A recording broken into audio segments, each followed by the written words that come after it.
Sheena's Jungle Room and Mid-Valley Mutations proudly present Dimestore Radio Theater. Our first installment this week, that rascally raconteur, Richard Diamond, with that singing sensation, Dick Powell himself.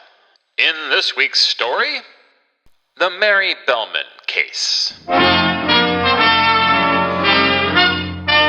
Listen while the makers of Rexall drug products and 10,000 independent Rexall family druggists bring you Dick Powell as Richard Diamond, private detective.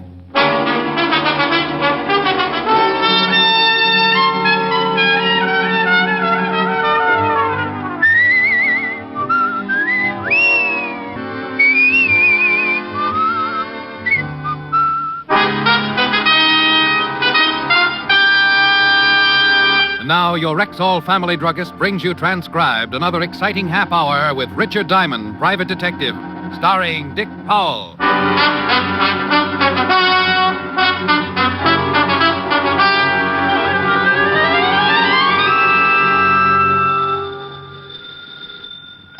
Diamond Detective Agency. If you have a little corpse in your home, swap it in for something useful. Mr. Diamond? Yes? I'd like to hire you, Mr. Diamond. Well, bless your little heart. $100 a day in expenses. My name is Raymond R. Waldron, attorney at law. Would you mind coming right over to my office? Will you have a retainer ready? By the time you get here. Where is here? 758 East 45th Street. Just sign the check and I'll stamp in the amount with my track shoes. Then I can expect you. You can even clock me. Who knows? You may witness the first 4-minute mile. I quickly bounded over to the sink, pulled out a bundle of soaking laundry, grabbed a straight razor that looked like it had been used to hack out shrapnel, applied the Brillo to my overnight beard, and 20 bloody strokes later I observed myself in the mirror. Wounded, sire, but not dead. By 11 o'clock, I was standing in the reception office of Raymond R. Waldron, attorney at law. I looked for the secretary, but none was to be seen. Then the door of Mr. Waldron's inner office opened, and a man about 6 feet tall, sporting a heavy black beard and thick horn-rimmed glasses, stood facing me. I suppose you're Mr. Waldron? Yes. Take this chair, if you would. Thank you. Now, what's your trouble? Oh, not mine. My client's. You see, I'm supposed to give you $100 as a retainer until you speak with my client this evening. Before you wave the bills around, tell me something about your client. My ethics get so double-jointed when someone shows me money. My client is a she. Well, you certainly present the beginning of an interesting argument. Her name is Miss Mary Bellman. Miss? 28, blonde, showgirl, very attractive. So she killed 30 members of the volunteer fire department. I like tough cases. She's in fear of her life, Mr. Diamond, and since I'm her attorney, she called me and asked me to hire a good detective. You said Miss Bellman was in fear of her life. Somebody trying to kill her? I think it best to let Miss Bellman tell you. She has all the facts. Here's her address, and here's your retainer. She expects you at 8. It was close to 12 when I got back to the office and spotted my landlord nailing up my door. His eyes dropped blushingly down to his waist when he saw the 2 months' back rent in my hand, and he hurriedly explained his carpenter work on my door as a delayed April 1st joke. I paid him off as the last board fell and then left the building and went to my flat on 53rd Street to take it easy until that evening. By 7:30, I was dressed in my best suit, the gray one that stands out from the rest because the rest are one brown gabardine that even a starving moth would gag on. Suddenly, I remembered my dinner date with Helen, so I put in a fast call and told her butler, Francis, that I'd be a little late. Then, promptly at 8 o'clock, I walked up to the door of Miss Mary Bellman, prospective client.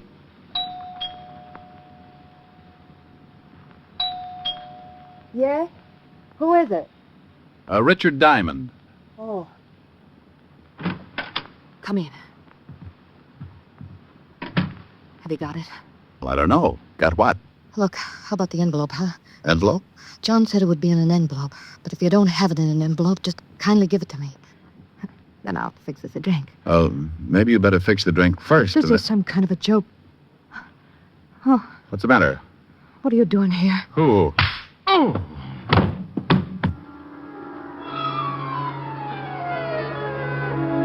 Everything happened so fast, I didn't even have time to guess what it was all about. Someone belted me with the Chrysler building, and I went down like a loose ski in a snowslide. As I hit the floor, I felt a pair of hands pull open my coat and relieve me of my .38. The floor fell away, and I dropped into a deep black pit that smelled something like a dirty carpet. When I finally came around, it was like squeezing myself out of a starched diving suit. I got my eyelids apart, and there, standing in front of me, were two very good reasons for wanting to go right back to sleep. Oh. Oh, he's coming around, boss. Good. I want him to see it when I give it to him. Oh. Slap him around so he comes to in a hurry. Sure. Come on, you. Wake up. Wake up, you hear me? No, okay. Come on, sit up. All right. Oh, my head. It's going to be your stomach in a minute. Full of slugs, you dirty, no-good gumshoe. Oh, well. Oh, Louis Hall, huh? You slugged me, Louis? Why'd you kill her? Huh, Shamus? Why? Why? Oh, what? Mary. Look at her, Shamus. Oh, where? Holy smoke. Yeah. My pretty Mary. Tell me why you shot her, huh? You think I shot her? You're gonna die anyway, Diamond. In a minute, I'm gonna kill you. But I gotta know why you done it to Mary. What makes you think it was me? This your gun, ain't it? You got an empty shoulder holster. Well, that's your gun, ain't it? Yeah. Sure. Well, this is the gun which shot Mary. One slug gone. See, the slug's in her. Oh, you got the wrong boy, Hall. Oh, knock him off, boss. He's lying. He done it. Shut up. Oh, sure. I killed the girl and slugged myself, hoping that someone would come in and pin it on me. Boss, I think you're the... Yeah. Anybody in there? What's that? The U.S. Marines. Keep it quiet. Okay, honest. Use your pass key. If that doesn't work, use your head. Lieutenant, the cops. Come on, Tony. We're getting out of here. Great, but what about the Shamus? I don't want to knock you off if you didn't do it, Diamond, but I'm going to find out. Then maybe we talk more. Let's go. Right, out the back way. You mallet head, you've tried everything but your button hook. Well, I guess maybe we better bust it in, huh? Okay, give me a hand. Put your shoulder against the door. Now, 1, 2... Hello, Walter. Diamond, what are you doing here? I came to see a client. We got a report on a homicide. Where is it? In the other room. Take a look, honest. Yes, sir. How did you get mixed up in this, Rick? That's a pretty good question. Lieutenant, Yeah? it's a dame. It's the dress and high heels. He spotted them right away. Who is she? Name's Mary Bellman. Hey, who called you to come over? I don't know, but we traced the call. It came from a phone booth right next door to this building. How long ago? 8:15. Right after I got slugged. You got slugged. Thoroughly. Otis, go call the coroner. Right. Let's see. One shot came right up between the shoulders. Yeah, when I came to, I could still smell cordite. Well, where's your gun, Rick? Well, right now, it's with Louis Hall. Louis Hall, the gambler? Yeah, the guy who owns the Ace High Club. When I came to, Louis and one of his boys were getting ready to kill me for killing the girl. He waltzed out of here when you showed, took my gun with him. Maybe he knocked her off. Maybe. Anyway, I think whoever did it used my gun. I still don't see how you figure in this deal. Well, a character by the name of Raymond R. Waldron, attorney at law, called and told me to come by and see my recently deceased client. Come on.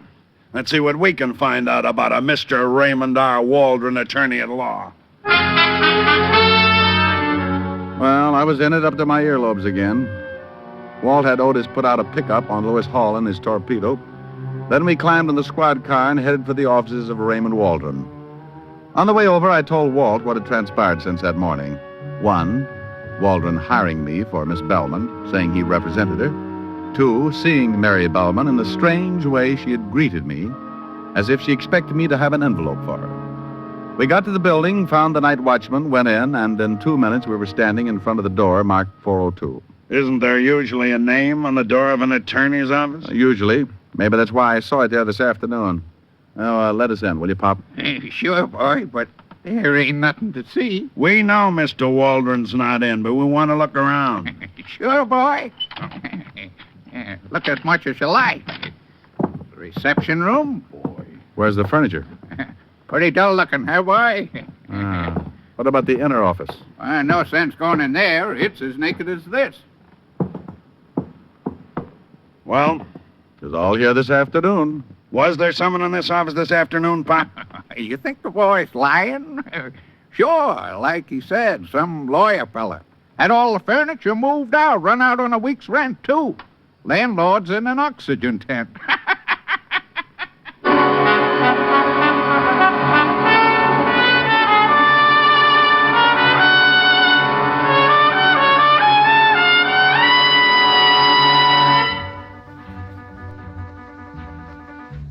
Richard Diamond is brought to you by Sheena's Jungle Room and Mid-Valley Mutations. And this week, brought to you by Fitch Shampoo. And try our new worked over brand of Fitch, where your hair instantly has that tousled and disheveled look that comes with having been beaten up by a couple of thugs. But that's only available when you reach for which shampoo? Fitch Shampoo. Oh, thank you. I just got beaten up. I can't remember anything. Now we return you to that streetwise scoundrel, Richard Diamond, here on Dimestore Radio Theater.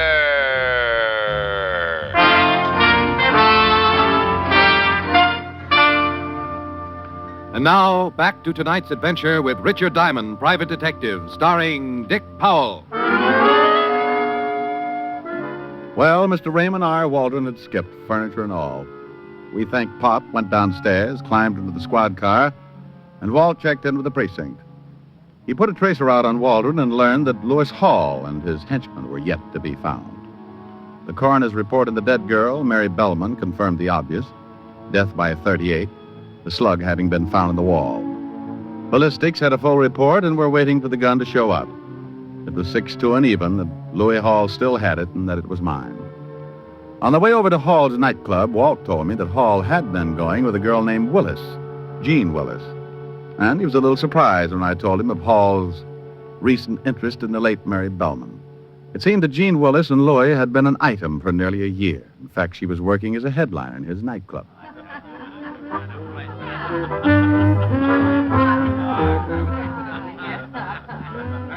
What a dime. Yeah.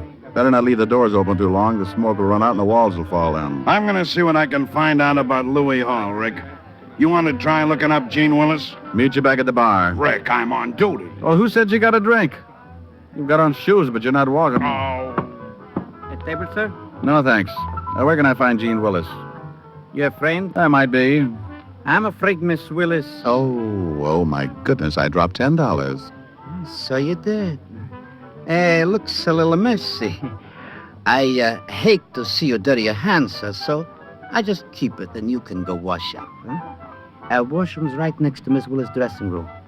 Right down that hall. I'll see that you're decorated by the Department of Sanitation.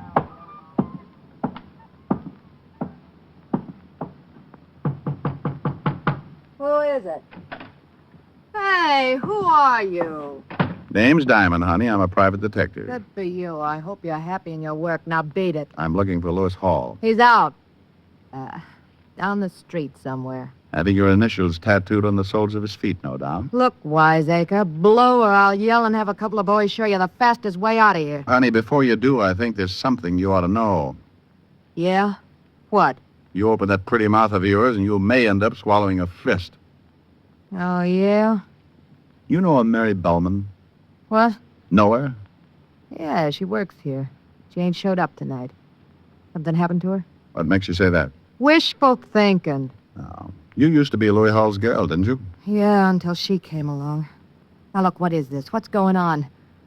What do you want Louis for? You really don't like Mary Bellman much, do you? Yeah. She's all right. What would you say if I told you someone put a bullet in her tonight? What? Where's Louis, Jean? Somebody took care of the little... Well, what do you know? Good. If Louis did it, I'm real happy. But they found out what kind of a... No. I don't know where Louis is, and if I did, I wouldn't tell you. Now get out of here. Okay, but the law may be around to see you. Dandy. Now beat it. Do me just one favor, will you, Jenny? What is it? Don't move. I want to remember you just as you are. Why, you crummy... You moved.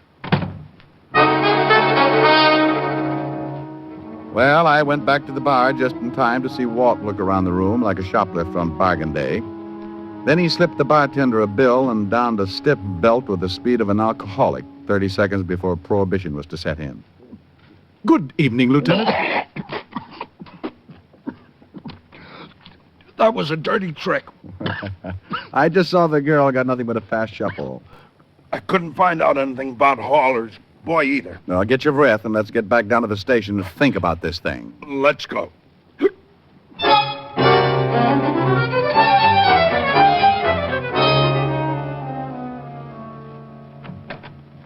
Hiya, Lieutenant. Hello, pink eyes. Huh? Oh, Anything on the dead girl? here's the reporter. Thanks. How are you, Shamus? Fine, Otis, fine. Still under contract to the Museum of Natural History? That ain't very funny. Wait till they pick up your option and try to collect your head. Shut up, you two. Listen to this, Rick. This lab report says Mary Bellman was the one-time girlfriend of John Webb. Oh, the John Webb I sent up on an embezzlement rap 8 years ago? The same. He got out a month ago. Say, wasn't he suspected of being in on that Aetna payroll holdup? Yeah, but we never could prove that one on him. The dough was never recovered either. No, but the roll of bills and the dead girl's pocketbook checked with the numbers on the bills from that holdup. Walt, I'm getting an idea. When I sent Webb up, he was pretty unhappy. Made a lot of threats to me. You got the serial numbers from that holdup? There's a whole list. Well, check him with this money. Your own dough? Okay, but I don't get it. Otis, did you find out anything on Raymond R. Waldron? The guy that was supposed to be the attorney? Yep. Well, he ain't no attorney. He ain't even with the state bar, and I can't even find the Raymond R. Waldron in the phone book. Rick, where'd you get these bills? Well, they check. You bet they do. Where'd you get them? Raymond R. Waldron. Gave them to me when he hired me. Otis, go get a picture of John Webb. Right. You think Waldron and Webb are one and the same? Waldron had a beard and wore glasses. It's been 8 years since I've seen Webb. Hey, it fits. If Webb is Waldron, he's got a motive. For one thing, he'd love to frame you. Yeah, but we're going to have a hard time proving Waldron is Webb without fingerprints. Not only that, we're going to have a hard time just finding him.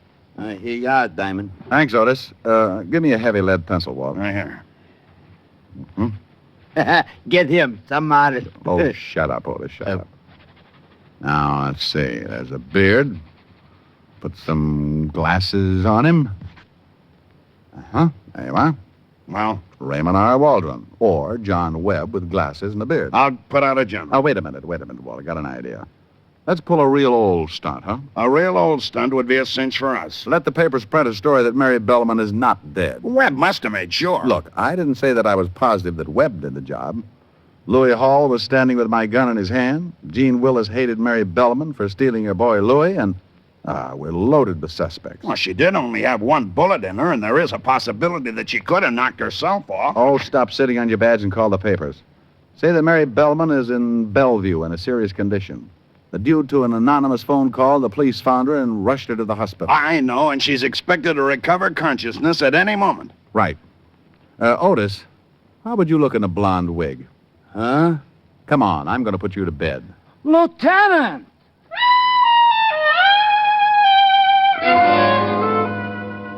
Walt called in the reporters on the police beat and gave them the story, then went over to Bellevue and set it up with the staff. All the rooms in one section of the second floor were emptied, and we took over 207. The boys came over from the station with the blonde wig, and Walt and I slapped it on Otis and tucked him away to go Betty by. A screen was put up in the back of the room, and Walt and I sat down behind it to wait. I've got 6 of our boys dressed as interns on this floor and a policewoman on the switchboard. McCarthy is making like the night physician.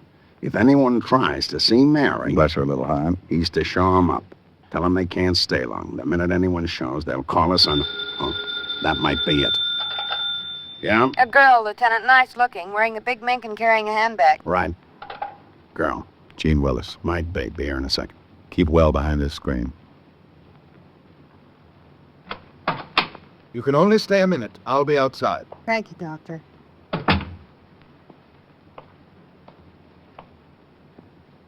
Mary? She's taken into her handbag. Let's take her.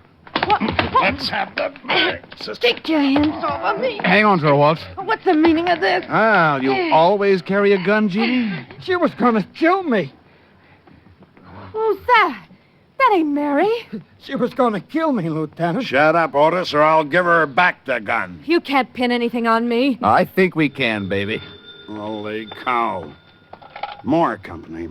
Yeah? You can't do this. Dear, shut up now. Yeah. Okay. More company? Yeah, all his gorillas. Said they were Louis. Oh, no. Honey, I No. warned you. Keep it down, No. lady. I won't let him get caught. I don't want him to get caught. Shut her up. I don't want him to get caught. Sorry, honey, but I I have don't want him to. to get caught. Okay, lift her over behind the screen. All right. Yeah. There. All right, let me back there. Who's making noise? You can only stay a minute. Okay, Doc. You stay out here, Tony. Right, boy. Mary. Mary, baby. I'll get the guy who done this. All right, Louis.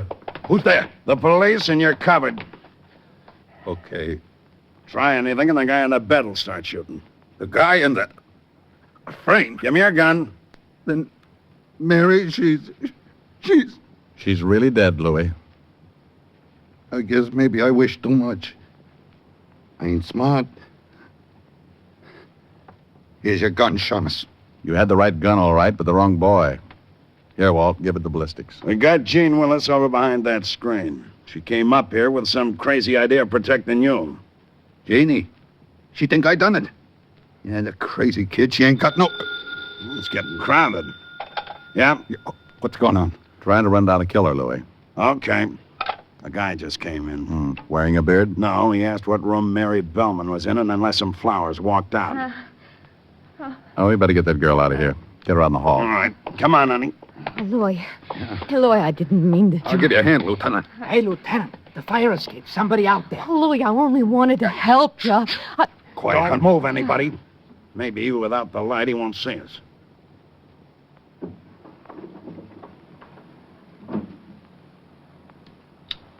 Look out. He's going to shoot from there. Get the light. Who got him? I didn't even have time to get my gun out. I didn't. I was too scared. Well, I thought he'd at least get in the room.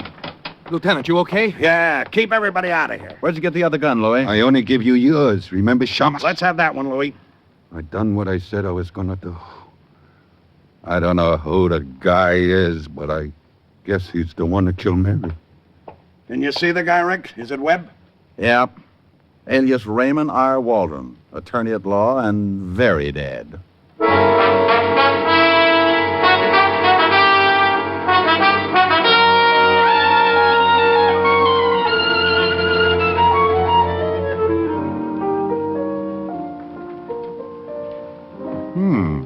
New outfit, Helen, baby? Uh-huh. You like it? Make a silkworm lose his mind. I fixed some sandwiches. Thought you could eat them in here in the study. Oh, beats the kitchen. How can I see what I'm eating? A moth would crack up if he had to land by one lousy candle. Thought it was kind of romantic. Soft lights, music. Oh, honey, honey, honey. My rural stomach has been neglected all day. Food should make it happy. I hope so. Hard day. Yes. What's this? Oh, very toothy. Peanut butter and caviar. You make them? Of course. No. Yes? Walt, Helen, Rick there. Beating his face. Wait a minute, Walt. No. Here's the way it breaks down.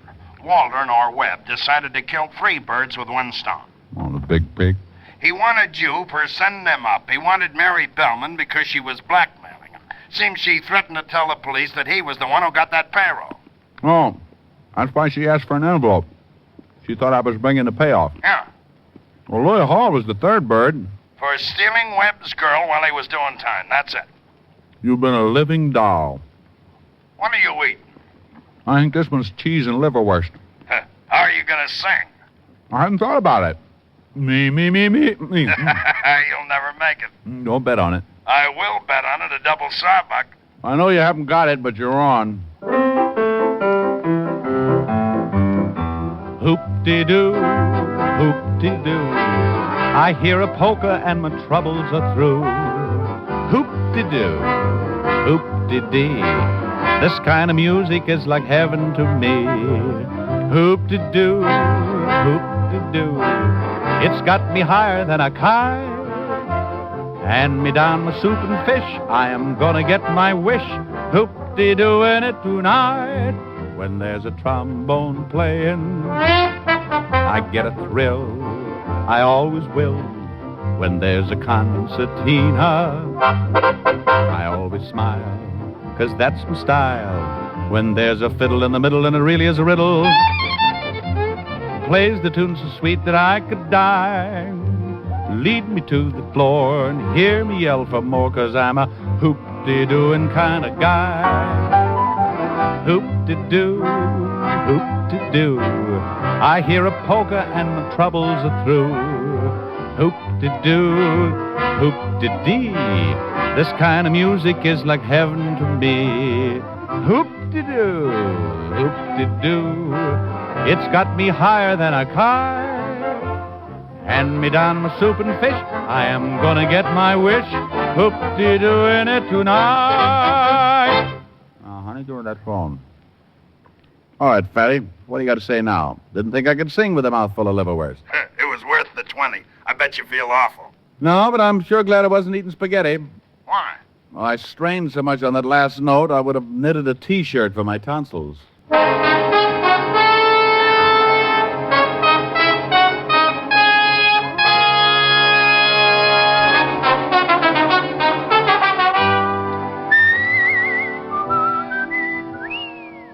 Ladies and gentlemen, last year, a great part of America's security went up in smoke. When traveling this summer, you can guard against forest fires by following these few simple rules. Crush out all cigarette, cigar, and pipe ashes. Break matches in two before throwing them away. Drown all campfires twice before leaving them. And always find out the law before using fire in wooded areas. Remember, only you can prevent forest fires. Good night, everyone. This program was transcribed. This is Bill Foreman inviting you to be with us next Wednesday at this same time when we will again bring you Dick Powell as Richard Diamond, private detective.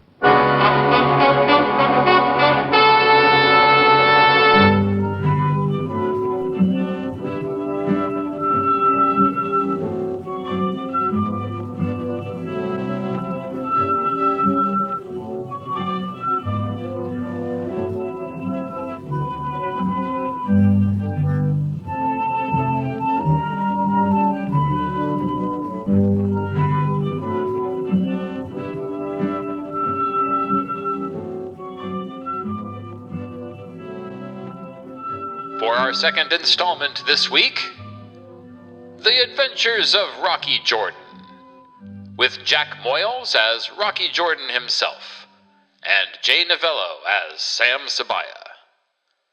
With this week's tale, The Mystery of Carl Kleist.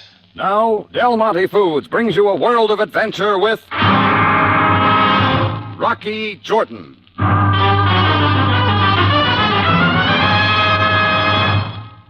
His name was Carl Kleist, K-L-E-I-S-T. For the past 3 years, I'd see him around Cairo. I'd nod to him, he'd nod back, and that was the sum total of our relationship. 120 pounds of insignificant little guy, I thought. How wrong can you be? Carl Kleist turned out to be dynamite with a short fuse that figured to explode in my face.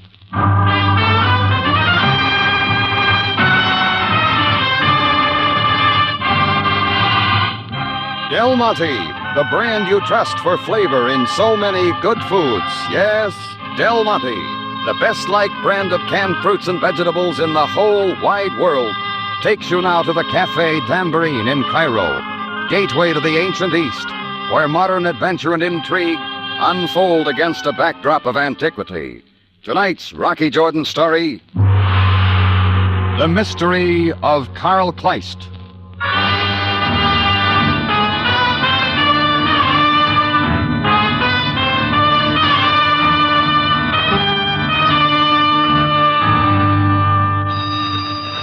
It started when the sound of the burglar alarm cut into the quiet night air. It wasn't my alarm. It came from down the street, the Bon Voyage tourist agency, run by the brothers Willie and Carl Kleist. You know how it is when you hear a burglar alarm go off. You listen, look, say, somebody's burglar alarm, let it go at that. I probably would have done the same. But as I looked down the street to where the sound was coming from, I heard another sound. Someone inside the tourist agency was throwing heavy objects through the front plate window. I figured I'd better get down and take a look.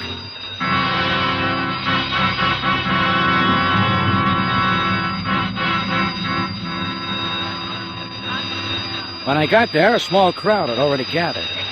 Someone is inside. I was passing by. The window began to break. I heard someone calling. All right, let's go in. Oh, it's locked, sir. I have time. Then we go in through the window. After we widen it, watch out, I'll use my foot. Hey, that'll do it. Come on. Here, how, sir? How may he stop the alarm, sir? Don't worry, I'll get it. Sly will do it. Attendant, over here. I have found him. Look, sir.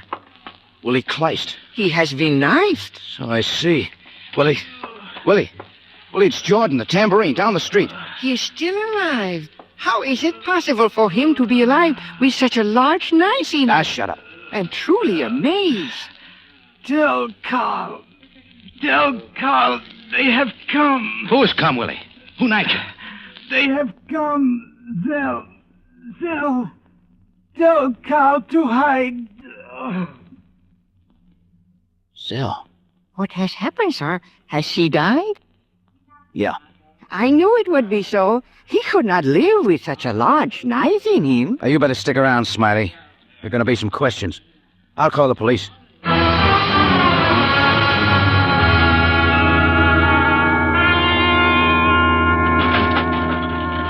Well, the cash box is still full. Obviously, robbery did not enter into the killing of Willie Kleist in the slightest. Oh, I didn't think so, Sam. Not after what Willie said. Yes, of course. Well, the killer was not seen by anyone, huh? Apparently, he left by the back door. Leaving Willie for dead. But Willie was still alive and threw some ashtrays through the window to attract attention. You know what I think, Sam? I think whoever did Willie in didn't come for Willie. Or at least didn't come for Willie alone. He came for Carl, too. Jordan, what do you know of his brother, Carl? Oh, not much. They ran this tourist agency together. Moved in a few years ago. They're Austrian. Carl's a little guy, quiet, always got a book under his arm. Seems completely lost in thought. Well, I will see if I can locate him. He undoubtedly will be able to shed a great deal of light on this affair. If you can find him. If he's still alive, I'll bet he's in hiding. From Zell? From Zell. Jordan, are you sure Willie Kleist gave you no description of this Zell? Nothing which would make my task of locating him easier? No, nothing, Sam. Well, it does not seem I have much to go on. Keep me informed, will you? I'm going to be interested in seeing how you work this out.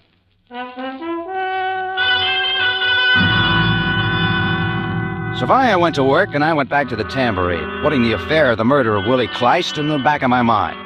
But I didn't stay there long. The next day, about 3 in the afternoon, I had a visitor. Tall and thin in her early 30s. You could tell she was a traveler, not a tourist.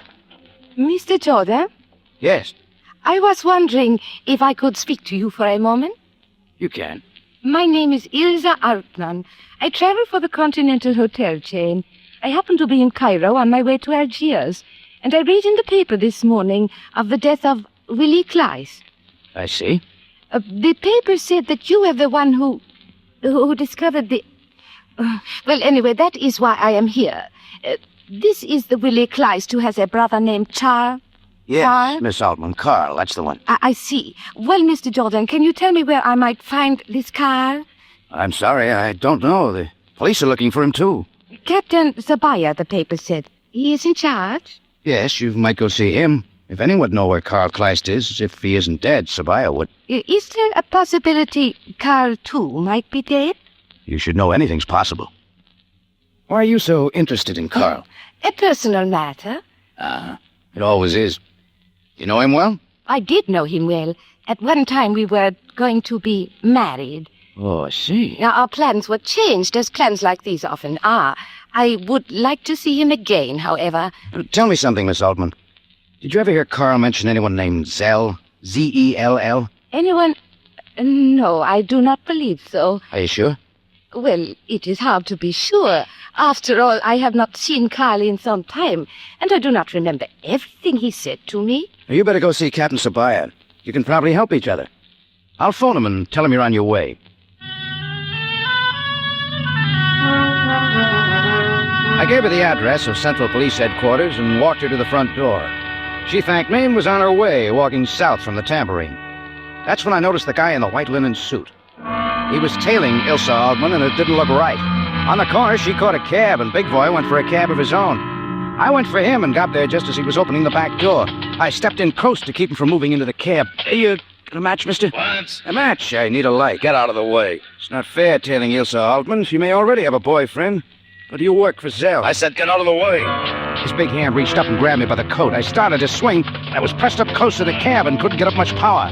Besides, he was faster, and a hairy right caught me in the face. Got a lot of steam and shook me up. Before I could recover, he grabbed my shoulders and threw me to the sidewalk. Taxi! Follow that cab, hurry! By the time I picked myself up, Gorilla and his cab were off in a cloud of carbon monoxide in hot pursuit of Ilsa Altman. But I wasn't unhappy. I figured I'd slowed him up long enough for her to get away.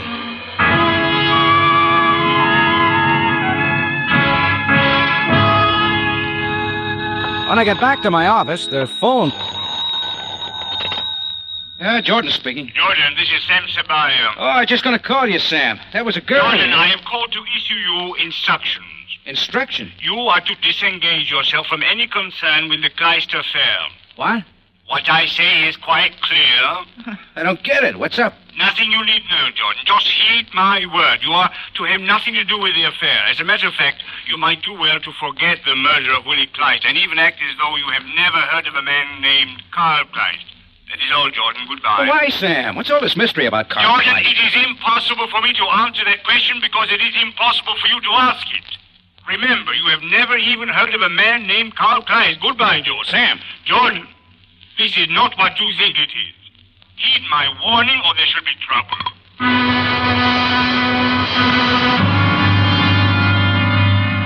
Well, it had turned into something important. That was easy to see. I mulled it over for a while, thinking about Ilsa Altman, the big guy tagging her, but most of all about Zell and who he was. The next day, I fell a little deeper into the Carl Kleist case.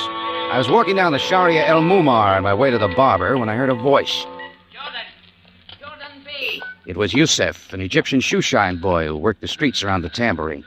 A little guy who seemed to know as much about people as the secret police. I have seen him, Jordan B. I have seen him. Who have you seen? The man you are looking for. Who, Zell? No, the other one, Carl Kleist. I know who he is. Come, Jordan B., come. And with that, he turned and bolted down the street. I moved after him, jostled a lady carrying a load of vegetables, excused myself, and kept right on going after the scurrying Yusef. He led me up a couple of back streets and stopped in front of an old rat-eaten rooming house run by a German named Brombacher. Inside, Yusef took me down a dark, smelly hall to a door marked 6. Inside, Jordan B. Inside. Carl Kleist is inside. I opened the door with caution, stepped into the room. Who's there? Cowering in the corner was 120 pounds of nervous man, Carl Kleist, and he held a gun.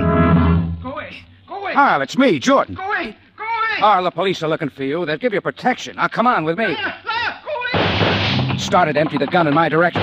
Yusuf and I hit the floor. The bullets cut into the wall, and then I moved for Carl Fab, but he was wild with fear. He threw the empty gun at me, then picked up a chair and began to whack me with it. Well, there was nothing for me to do but plant one right on his jaw. Just took an easy one to lay him out cold. And I stood over him to bring him to.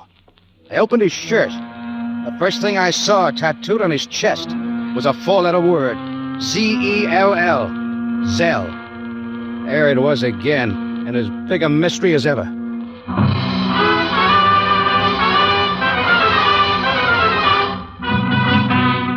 Del Monte Foods is presenting tonight's adventure with Rocky Jordan.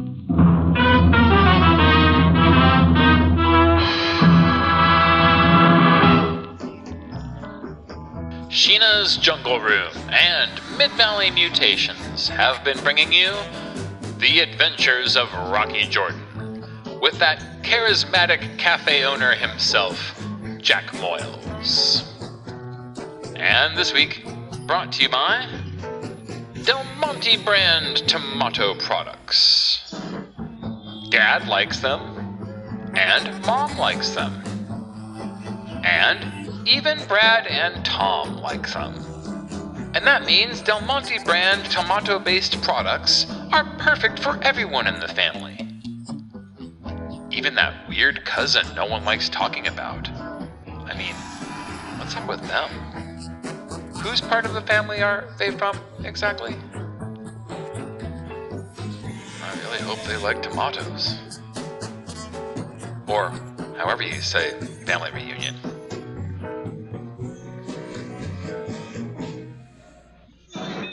And now, back to The Adventures of Rocky Jordan, with Jack Moyles playing the Cafe Tambourine owner himself.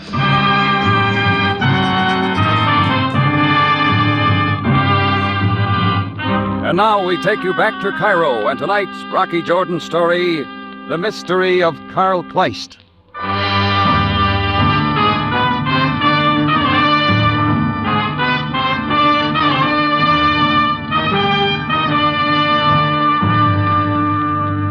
It had all started with the murder of Willie Kleist and the disappearance of his terror-stricken brother Karl.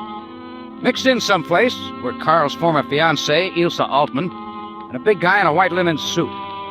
Then a little shoeshine boy found Karl Kleist and led me to him. In the scuffle that followed, Karl got laid out, and when I opened his shirt, the tattooing on his chest said Zell, the same word Willie had uttered just before he died. Zell, whoever he was the crux to the entire mystery. Well, I sent Yusef to find a phone to call Sam and bent over Karl to bring him to. That's when Brombacher, the German who ran the rooming house, stepped into the room. What is happening? I heard shooting.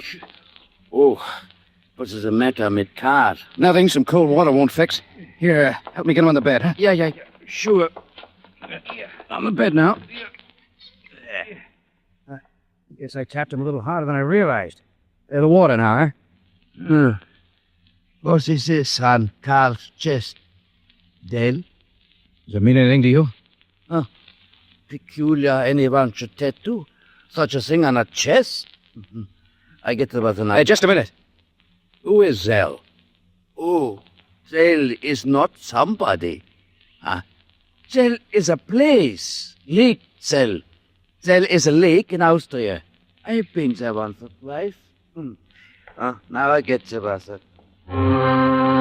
So it wasn't a who, it was a what. Zell wasn't a person, but a place. Lake Zell. Even that didn't mean anything to me. Why should a place be so important? Why should its mention be feared? Why should it be one of the last words Willie Kleist uttered? While Brombacher poured some water and then proceeded to bring Karl to, these questions ran through my mind. Well, maybe Sabaya would have the answer. He'd be there soon enough.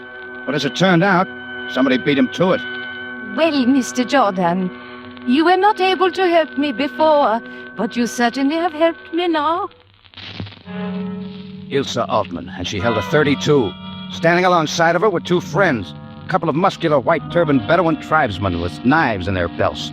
Mr. Brombacher, I suggest you turn around and face the wall and remain that way until we leave. It will be safer for you. Yeah, I do that. Humar, you might do well to stand by Mr. Brombacher with the knife to the neck, so he does not call out. As you wish, madam. It looks like I made a mistake, Miss Altman. You're on the wrong side. Yes, Mr. Jordan, you did. But don't feel too badly about it. We all make mistakes one time or another. Karl, are you all right? Yes, I am all right. Oh, that is fine, Karl. You appear to be somewhat shaken. Did Mr. Jordan injure you when he hit you? I am all right. Then, shall we go? She said she was once your fiancée, Karl. You pick rough women. No, she was not my fiancée. Yeah?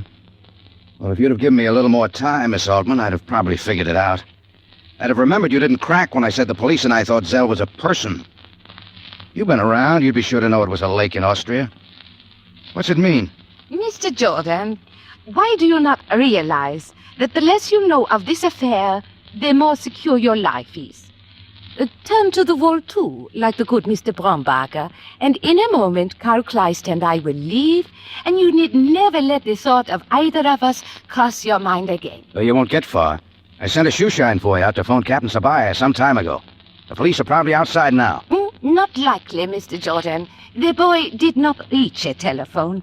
But do not worry, Mr. Jordan. He will not be injured. Neither will you or the nice, quiet Mr. Brombacher. All we want is Karl. Now come, Karl. We really must be going.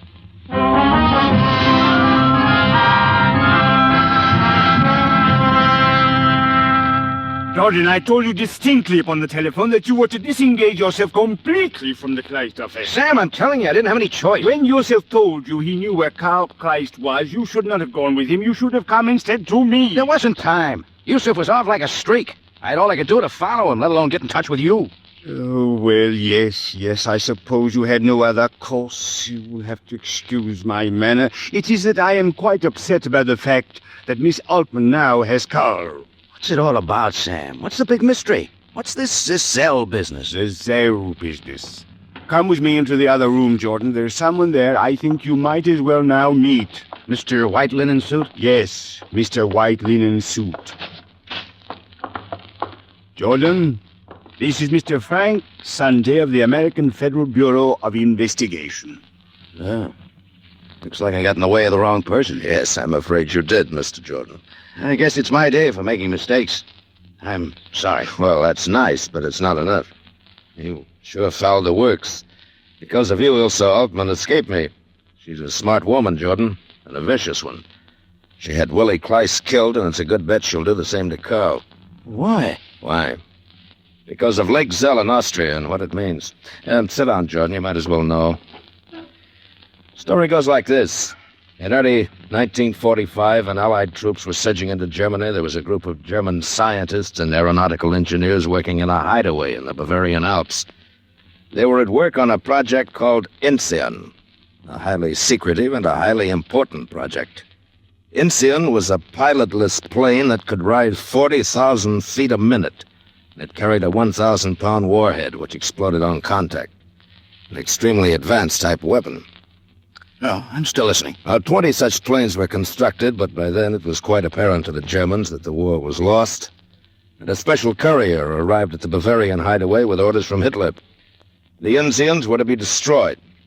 All the blueprints of the project, plus all information of an advanced nature, were to be put into airtight steel cases and dropped into the waters of Lake Zell in Austria.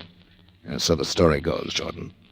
If it is true, we must know the information of an advanced nature inside those cases. And Karl Kleist can tell. Yes. He was one of the high-ranking aeronautical engineers working on the projects. His identification was that tattoo on his chest. Well, that clears up a lot of things. Ilsa Altman's still fighting the last war. Oh, the next one, Jordan. She and whoever she's working for. They don't want us to get Karl Kleist because of what he might tell. Now she has him. Can we get him back before he's killed, Jordan? It sounded like an invitation to help, but whether it was or not didn't matter. They were going to get my help anyway. I played it like a first-class sucker. I didn't like the taste it left in my mouth. Sabaya got out a call, of course, and his men started looking for Ilsa Altman and her Bedouins. I left headquarters and began to tap some sources of my own. Camel drivers who knew the desert trails and the desert hideaways. Had any of them seen an encampment of Bedouins with a European lady? Most of them hadn't. But a wizened old character named Shalik had seen some Bedouins. Not one encampment, but 3. At any of these encampments had he seen the European woman? No. So Shalik and I rented a jeep and went out to look over the 3 encampments. Number 1, 7 or 8 kilometers beyond the Bulak Bridge, turned out to be a dud. So did number 2, some old ruins of Ramesses II or III. Number 3 was a deserted oasis at the bottom of a valley. We had better stop upon the rise here, Effendi, so we will not be seen. Oh, yeah, okay. There below is the encampment. 1, 2, 3 horses. One of them must have 4 ply. What, Effendi? 4 ply, Shalik. Those are tire tracks down there going into that grove.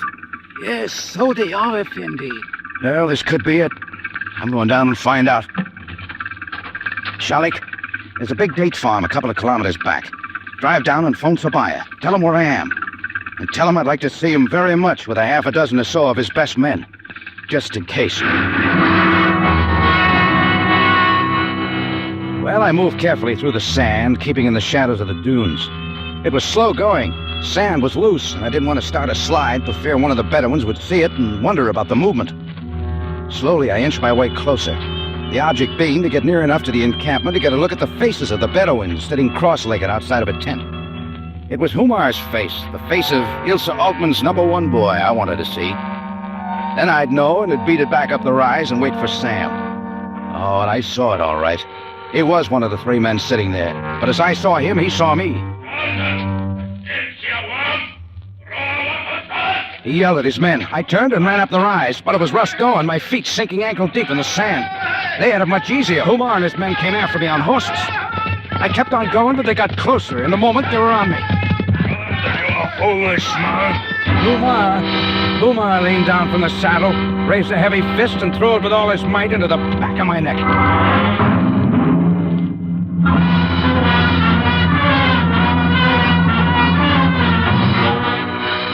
In just a moment, Rocky Jordan returns to conclude tonight's story.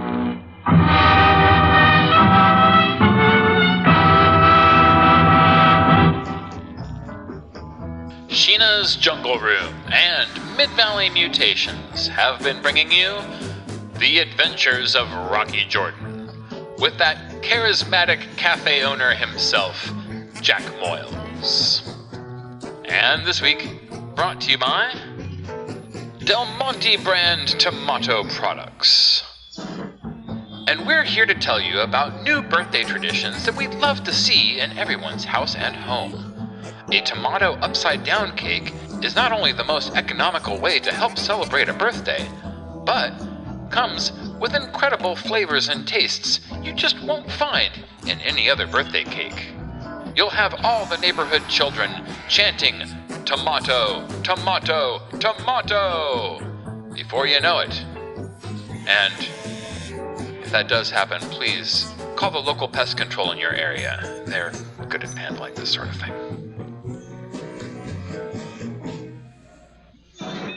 And now, back to The Adventures of Rocky Jordan, with Jack Moyles playing the Cafe Tambourine owner himself.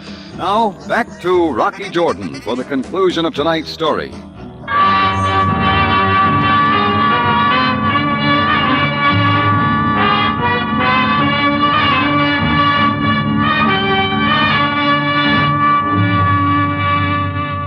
I woke up sometime later inside the tent with a large-sized headache. Humar was there carrying a silly grin. Ilsa Altman was there, too, with a gun in a holster. And so was Carl Kleist. Mr. Jordan, why? Why do you insist upon placing me in a position where I must make difficult decisions? I guess I'm just nasty that way. Everything was so simple. Carl and I had a long talk, did we not, Carl? Yeah, we had a long talk. We discussed what was important to Carl. He did not wish to die insignificantly on his desert. He decided he would leave Egypt with me and return to our friends of long ago, and continue in the field of aerodynamics to do important work for the future. Did you not decide so, Carl? Yes, Elsa. You were most convincing in our talk. There, Mr. Jordan. Carl and I were to leave Egypt quietly, with no further bloodshed. And now you have upset everything. You have come to disturb the tranquility. What must I do with you? Oh, stop it. You're going to make me cry. Oh, well, quick decision. Humar? Kill him. Humar drew his knife and moved toward me. The silly look in his face grew larger and his eyes sparkled. He was in for some fun, he thought. 4 steps were all he took. Carl! Not so convinced, Carl Kleist yanked Ilsa's revolver out of her holster and turned it on Humar. Carl! Give me that gun! I will not go back! Carl! Why did you do that? Why? You had better take the gun, Mr. Jordan. Other 2 Bedouins may come in.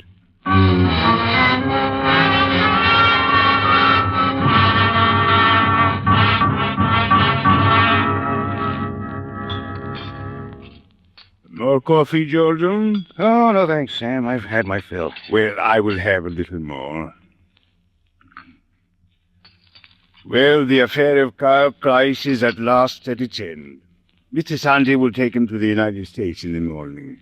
And Ilsa and Humar made the morgue. Killed in a moment of desperation by a man who too long kept secret knowledge he should have told. Jordan, something has just struck me. What's that, Sam? Do you realize that we do not know the real ending of the Kleist affair? We do not know if the story of the steel cases at the bottom of Lake Zell is true or not. I guess we don't. I guess we won't. Well, I suppose we do not have to know everything. If the story is not true, if there's not information of an advanced nature of aeronautics at the bottom of Lake Zell, most of this has been for naught. And if there is?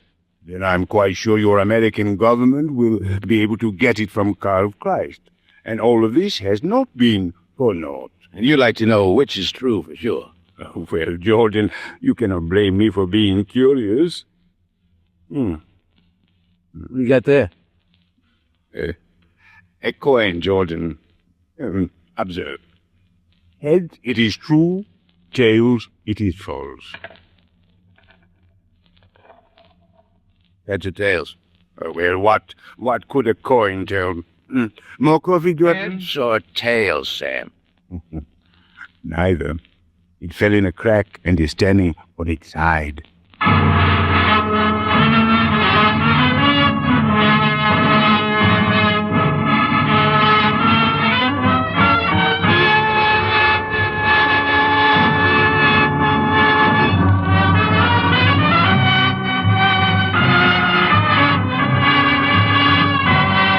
Rocky Jordan, written by Larry Roman and Gomer Cool, stars Jack Moyles in the title role with Jay Novello as Sam Sabayat, and is produced and directed by Cliff Howell, with original music composed and conducted by Richard Arumps. Remember, you have a date next week at the Cafe Tambourine, run by Rocky Jordan. Same time, same station. And the story is Horde of the Memlukes. Larry Thor speaking. Rocky Jordan is presented over CBS, the Columbia Broadcasting System.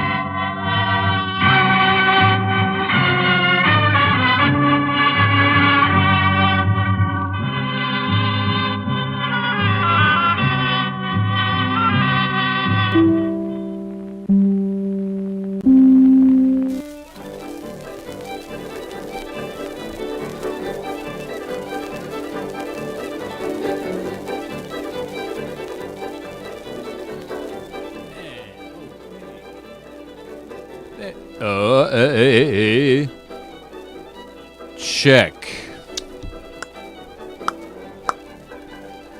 Hey, everybody, how's it going out there? It's Dimestore Revelations. The show within a show. Where we talk a little bit about the show we've been listening to.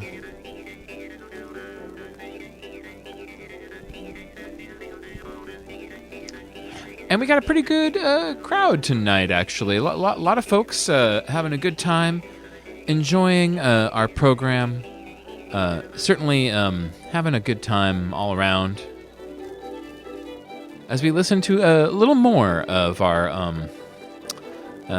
stories from yesteryear and the mid-century. Sorry, I had a few things going on here in the Lava Lamp Lounge that I was a bit baffled by. Certain things that are normally set one way were not set the right way. I got a little confused there with my introduction.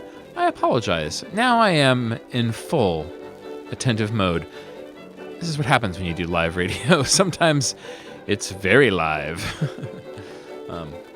Yes, but that's neither here nor there. Thank you so much, everybody, for tuning in and having a good time tonight. It's Dimestore Radio Theater here on Sheena's Jungle Room, WFMU. And I got a couple of notes here, things I want to mention about tonight's program, because things kind of from the get-go are a little cattywampus, as they say. I wanted to talk about the title of that particular story for our Richard Diamond program tonight. I had listed it as being something along the lines of the Mary Bellman case. And the reason being is that the way that title is listed in most of the places that you find information about Richard Diamond, that title is much more explicit and gives away something that doesn't happen until 6 minutes or so into the show. And so I felt like, one, in listening to and researching a lot of Richard Diamond stuff, I have realized that I don't think those titles were actually written by anybody that had anything to do with the show. Those titles were probably written by a fan who was posting them online in some place or another and decided that they wanted to try to give them titles where there weren't really any to begin with. They were just dates. And so they made up stuff that kind of identified the story in a very specific way. And several of the titles have this problem where they give away a plot bit from later in the show.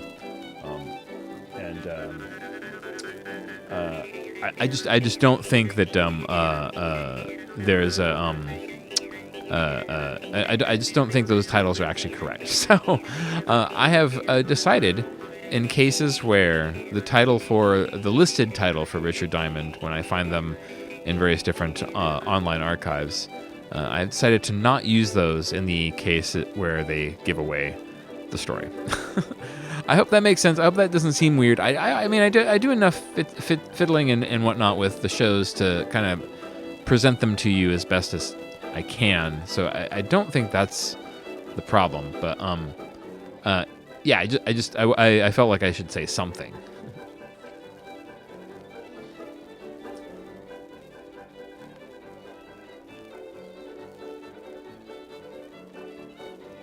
Okay, yeah, I got a couple other things here I wanted to mention because we got a few things on the horizon and whatnot. We actually have a May the 4th special coming next week on the program. You want to tune in for that. We have made the executive decision here at Dimestore Radio Theater that we want to recognize and acknowledge more holidays when possible. The staff wanted the time off. We wanted to try different kinds of programming and different kinds of ideas and whatnot for what the shows could be. And so yeah, we are recognizing many more holidays this year than we have in the past. Hopefully, this is allowing us to bring you a lot more different kinds of vintage radio broadcasts. If the let me back that idea up there for a second there. If Dimestore Radio Theater suffers in any way, it is because we are not quite able to bring you the widest spectrum of old-time radio shows, mostly because of the format of the show. We've decided to kind of have 4 running serials that we present in order. You listen to them as they go, and then you enjoy them as they go, as listeners may have done when they were first airing. And that's a structural format that I like, and I want to continue to do that. But it does mean that when the opportunity arises, we don't have the option to kind of try other kinds of programming, to bring you other kinds of shows, to try things that are a little different. And so I decided this year that that is going to be our objective. We're going to try to continue our ongoing shows, but break it up with some new holiday features and some other kinds of broadcasts that will give you a wider taste of what different kinds of radio was like. So please tune in next week for our May the 4th special. It's going to be very, very cool. I think it's not going to be exactly what you think it's going to be, but it's going to be a lot of fun, I think. So, yeah. I did think that it was kind of interesting that our Rocky Jordan episode almost lined up very closely with the date, which has been sometimes the case for both Rocky Jordan and Richard Diamond. But this week in particular, our April 30th episode of Rocky Jordan aired today on the 27th, which is, I think, is kind of a cool lineup. So I probably am more aware of that date than others because April 30th happens to be my birthday. But that's neither here nor there. But I did think that was interesting that the dates almost lined up there for that show, which has been another kind of a sub-theme of Dimestore Radio Theater this year, is to try to re-air things on the anniversary of their original airing. Now, unfortunately, tonight we have a series of bad sound broadcasts that we're bringing you, which I feel bad about when I do this, because one of the goals of our program is to restore the sound as best we can, to kind of remaster these shows, to bring them to you in as much clarity as possible. But our Rocky Jordan episode, our Blackstone, the Magic Detective episode, and our X-1 episode tonight all have pretty rough sound. And so I've done my best to try to clean them up. I think you heard a sample of what the Rocky Jordan one was like. There was a moment during the show, during the phone call between Rocky and Sam, where that I think moment was the original sound from the original archive of the show, and you can kind of get a sense of how murky the rest of the show was based on that. But anyway, I make this a point to say that, we used to just listen to these without any kind of attempt to clean them up. We just would listen to them straight.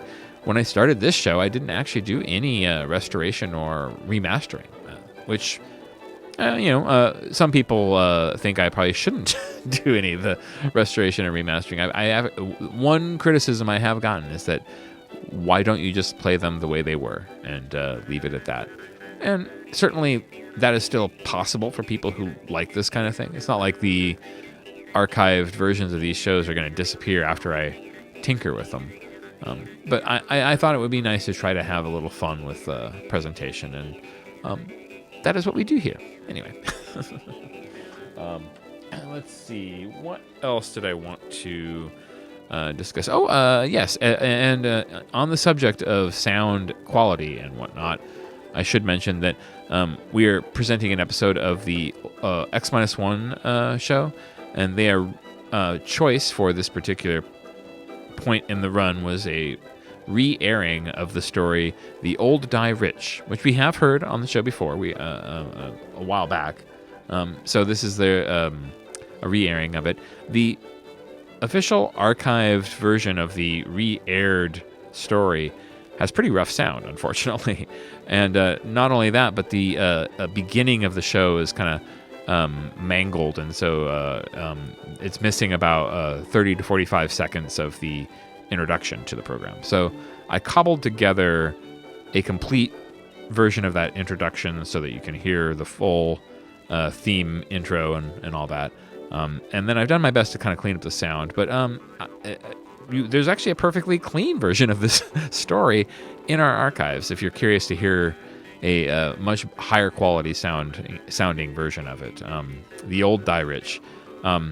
It's again, I know I've talked about this before, but X-1 made the choice to kind of send out official reruns in their series when they needed a little more time to kind of work on new episodes. And so there's a fair number of times during the run where they would give the staff a break and just send out a rerun instead.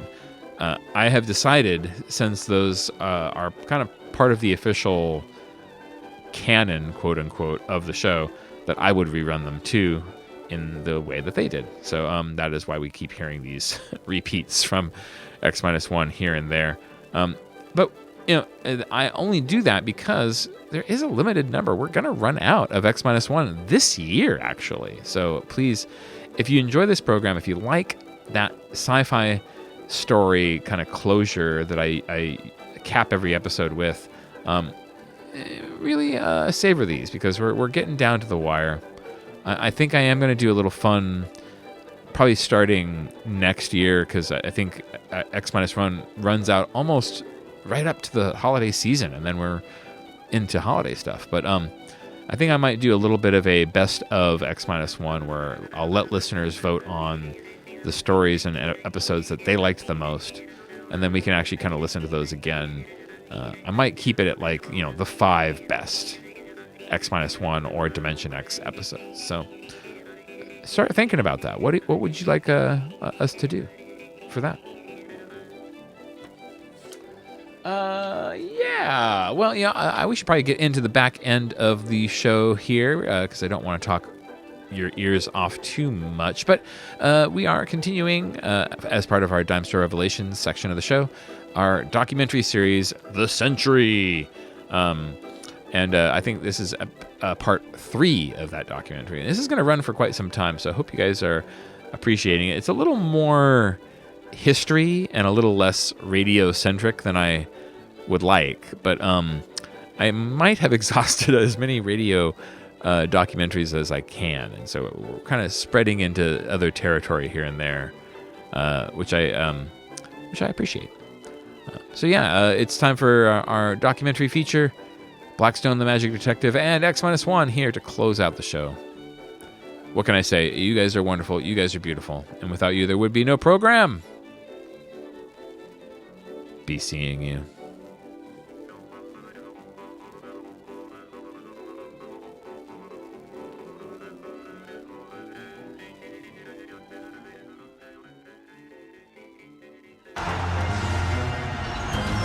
The Century.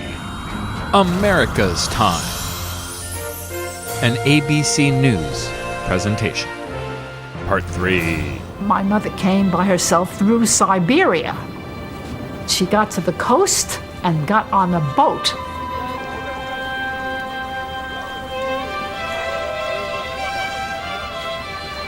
They were just sitting on the deck. Hordes of people huddled over their possessions, which consisted of old pillows with feathers and the few pieces of silverware tucked in there and stuff like that, the candlesticks, and sleeping on the deck with one another, next to one another to keep oneself warm. It took weeks and weeks and weeks. It took ages. When I crossed the ocean, I never saw such waves in my life. I never knew an ocean existed.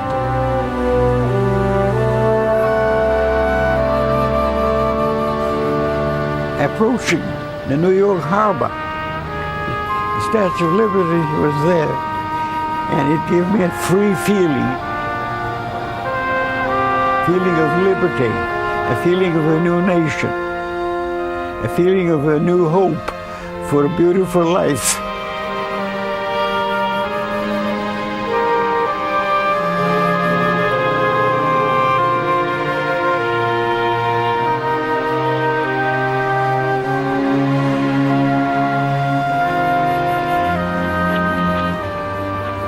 There's something wonderful about being an immigrant. There's something so deliciously naive and happy about being an immigrant who has escaped from something. My father would say from time to time, no matter how bad things were, at least we're free.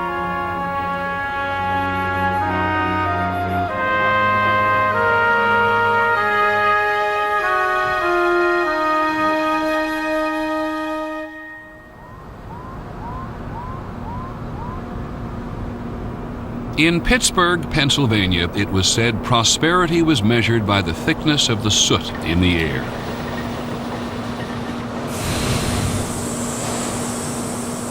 Oh man, whatever them furnaces let loose, the whole sky was full of red dust.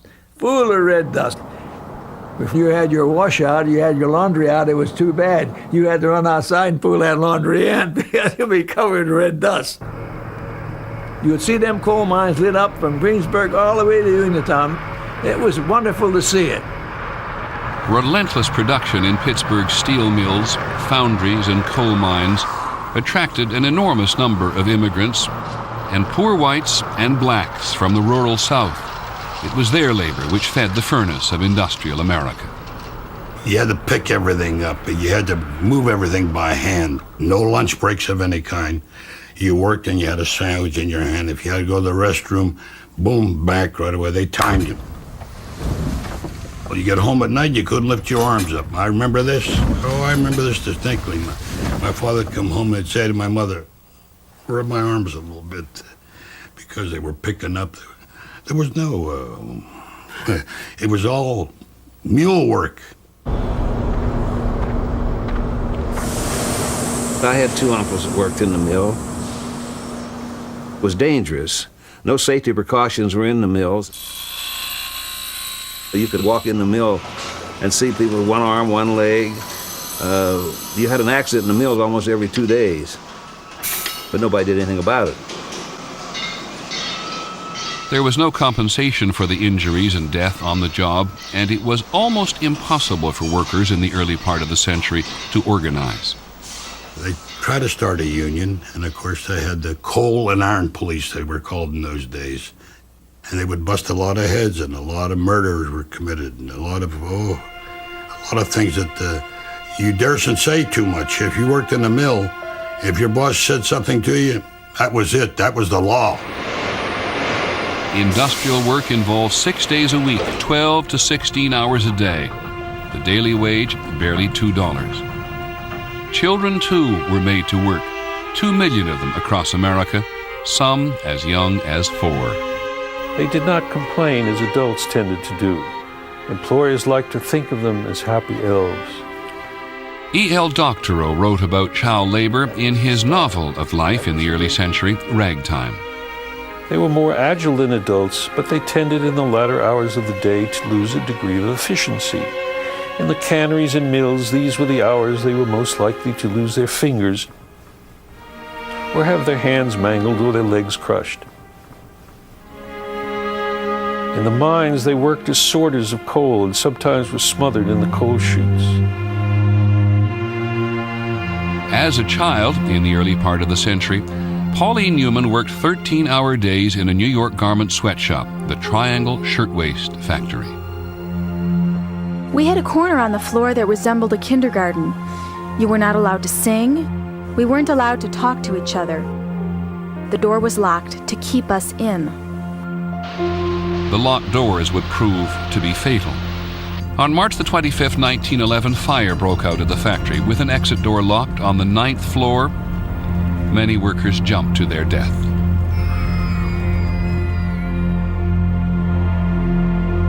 I was 11, and I remember all of a sudden all of East New York went crazy because the kids were running around with the newspapers hollering extra that all these people had died in that fire. Wow.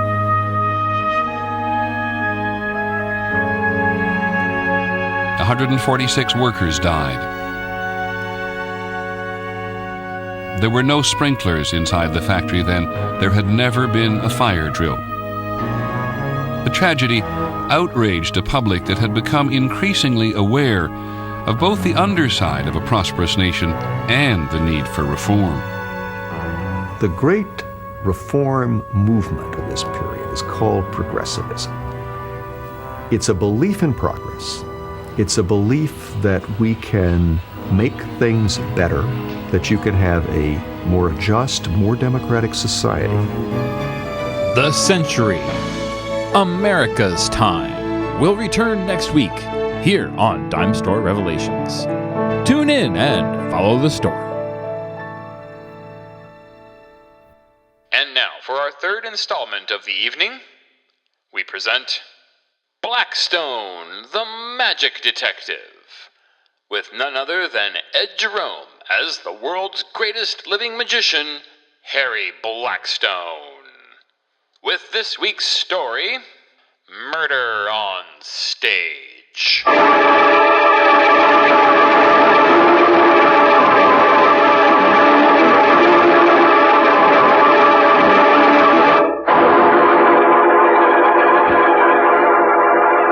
Magic Detective, starring the world's greatest magician, Blackstone. He tells you the inside story of Murder on Stage. And right after the story, Blackstone will explain tricks that you yourself can perform, reveal the secrets of the world's greatest living magician.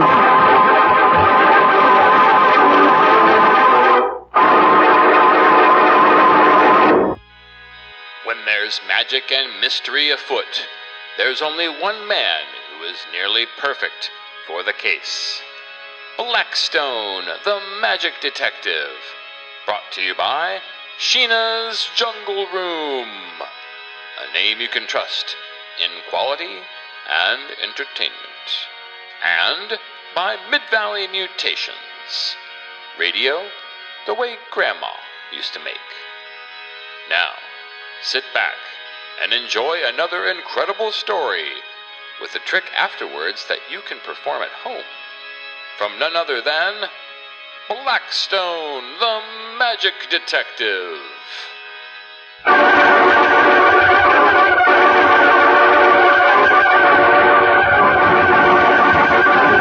And now, stand by for Blackstone, the Magic Detective. What are all those cabinets along the walls here, Blackstone? They look very interesting. You don't know the half of it. Well, what are they? They're for various things. That one, for example, is the one I used when I saw Rhoda in half. You should see that act on. It's something. Well, doesn't it frighten you, even though you know it's a trick? Well, the first time she tried it, I was afraid I couldn't make it work. She was shaking so hard. Well, how did you make it work, Blackstone? Well, that's a magician's secret, Dom. Naughty, naughty. Mustn't ask questions like that. Well, do magicians ever tell how they do some of their most amazing acts? Escapes, I mean, and that sawing Rhoda in half job? They're not supposed to. Professional ethics and all that sort of thing. Oh, I know they're not supposed to, but do they? Have you ever spilled a magician's secret, Blackstone? Almost. Once. Yes, I did. Once I almost showed how a trick was done. I had to in order to save my life and Rhoda's. Well, hey, that sounds like quite a story. It is, believe me, quite a story. Go on, tell him about it, Blackstone. Very well. Since as far as 1,000 people saw it, I guess there's no harm in telling you. Well, you've got to tell me now, Blackstone. After all this buildup, it wouldn't be fair not to. What trick was it? Sawing the lady in half? No, not that one. See that glass tank over there? Oh, this one with the metal edges? Yes, that's the one. Looks fairly escape-proof, doesn't it? Certainly does, with those padlocks and all. I perfected an escape from that glass tank, and I was introducing it at a big theater out west. Rhoda was on stage with me, as well as a new helper of mine, Steve Dakin. The house was jammed, and my act had been going over rather well.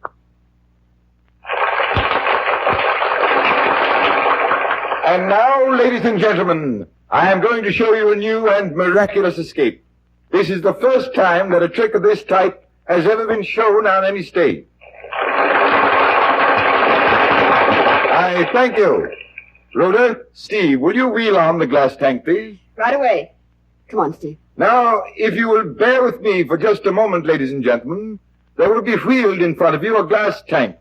Music, maestro, please.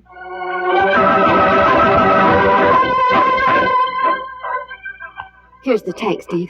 We'll just wheel it out to the center of the stage. Wait a minute, Rhoda. Huh? Listen, baby, Take your hands off me, Steve. you and me could have a lot of fun together if you just loosen up a little. I'm not a bad guy. Well, I'd say you're not a bad guy, but we gotta get this tank on stage. What's the matter with you? Why do you always upstage me? Come on, baby, how about a little kiss, huh? I told you to take your hands off me. You know, you're cute when you get sore. Come here, baby. Why, you little... I'll get you for this. You and that boss of yours. You leave Mr. Blackstone out of this. The tank, dear, please, hurry. Get going, will you? Sick and tired of taking orders from that guy and getting the high hat from you. Hurry, please. Wheel it over that way, Steve. Yeah, that's right. Now, ladies and gentlemen, look at the tank. It's constructed of plate glass, except for all the edges which are of solid steel. I will have my assistants tie me up tightly with bands of raw hide. Then they will place me in the tank, close the lid, padlock it, and allow the tank to fill with water. Rhoda? Yes, sir. Give Steve the rawhide thongs and have him pass among the audience for their examination. Here you are, Steve. Ladies and gentlemen, Rhoda will now pass among you with the padlock, with which the tank will be locked. Examine it carefully, for I want you to see that this is not trickery, but magic.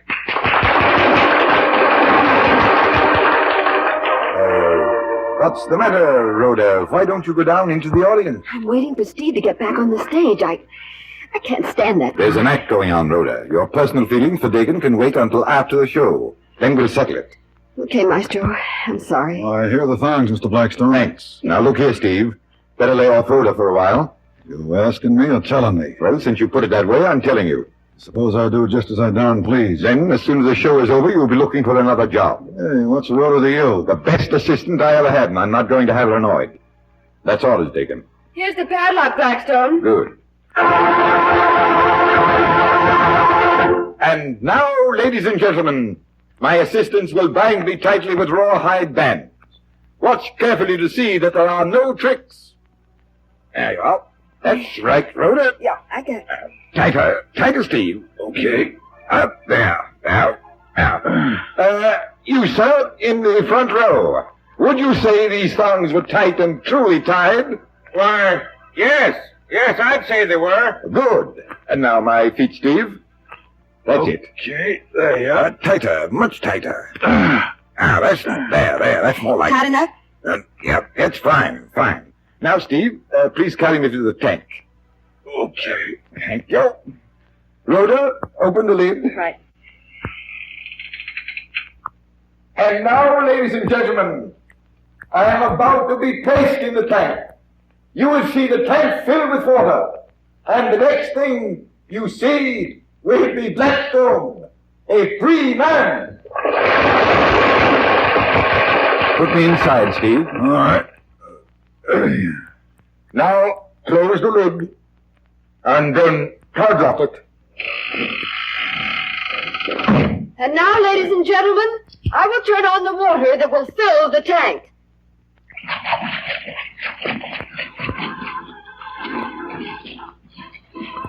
The screen, Steve. The screen. There's not going to be a screen, Rhoda. Blackstone's got to have a screen to hide him when he makes that escape. There's not going to be any screen. Then I'll get it myself. It's too heavy for you. The tank's full, Steve.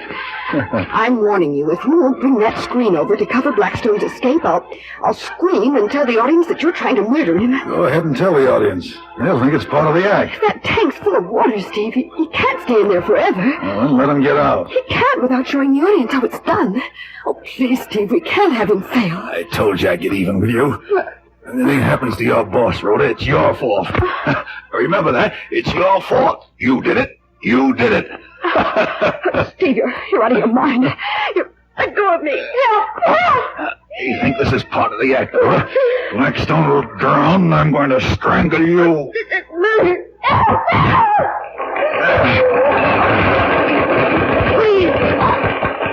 Please. Steve. Blackstone, you.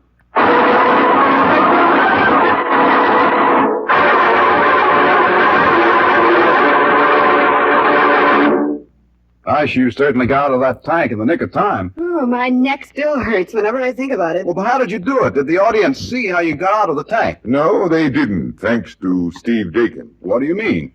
Steve was perfectly right when he said that anything Rhoda said or did would be thought to be part of the act, even when he started trying to choke her to death. I can understand that, but I still don't see how you did it. It's very simple.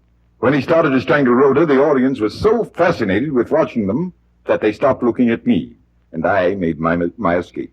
And Steve was so sure that I couldn't escape that he never thought to look over in the direction of the tank. Well, how did you escape, Blackstone? Won't you tell? Yes, I'll tell. After that near accident that time, I had never used the trick again. First, I slipped the rawhide thongs off my wrists. Rawhide stretches in water, you know. Mm-hmm. And now, you see these hinges? Yes? They're on the inside of the lid. All I had to do was slip out the pins from the inside, lift the lid, and step out. I told you it was simple, didn't I? So if you really want to keep someone in a locked chest, you have to make sure that the hinges are on the outside. Is that right? That's right.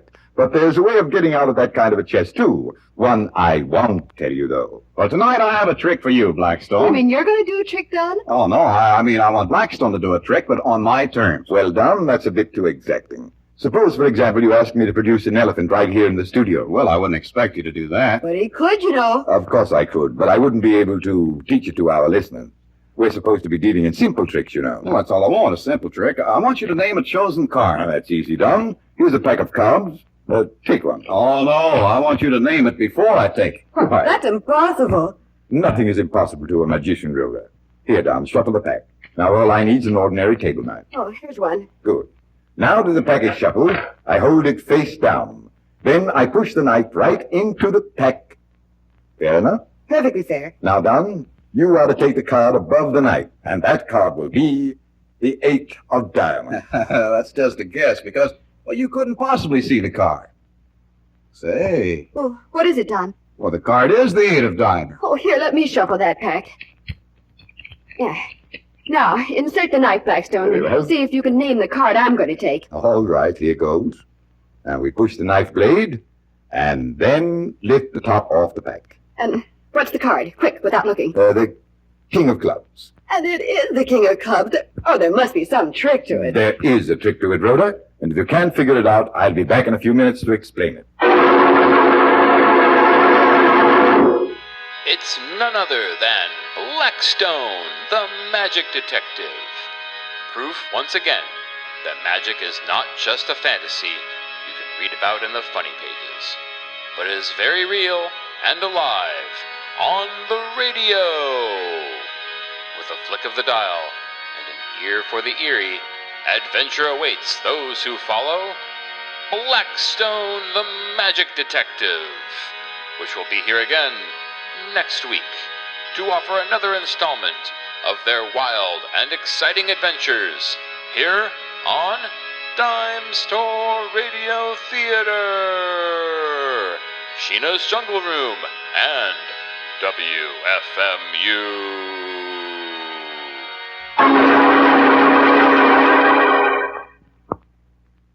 And now, how did you guess those cards? I did it with the table knife, Rhoda. Well, I know you used the knife to cut to somewhere in the pack. That is, to some card. And I used the knife to learn what the card was. Still don't get it. Well, look, Rhoda, take the pack and hold it face down. All right. Like this? Now insert the knife somewhere in the pack, but do it at the left corner, at the end of the pack that is toward you. Like this, you mean? Yes, but wait a moment. Tip the pack a trifle to the right and tilt the knife a little to the left. Tip the pack to the right. That's it. And raise the knife to the left. Now hold it. You can't see the face of the card, can you? Well, no, of course not. But take a look at the knife blade, Rhoda. Tell me what you see there. Why, there's the index corner of the card above the knife. It's reflected in the knife blade. And it looks like the ace of clubs, doesn't it? Well, yes. Well, there's the answer, Rhoda. That's how you name the card that somebody's going to take. Because they take it from just above the knife, and you've already seen it in the knife blade. Exactly. Only remember, Rhoda, use a table knife that has a shiny blade, so it will really reflect the card. Hey, that's a great trick, Blackstone. Well, you asked for it done, so I did it. Ask me another next time. I hope, ladies and gentlemen, you like that trick. And until next time, this is Blackstone saying good magic and goodbye.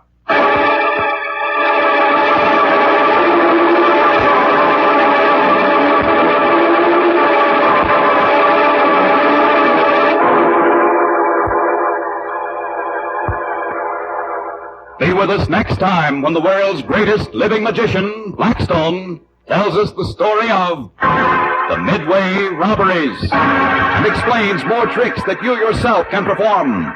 Listen in again to Blackstone, the world's greatest living magician.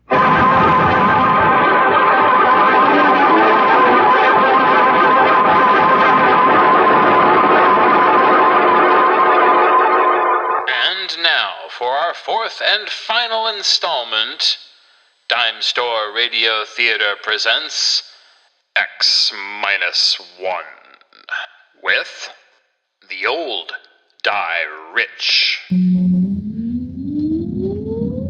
Countdown for blast off. X-5, 4, 3, 2, X-1, fire.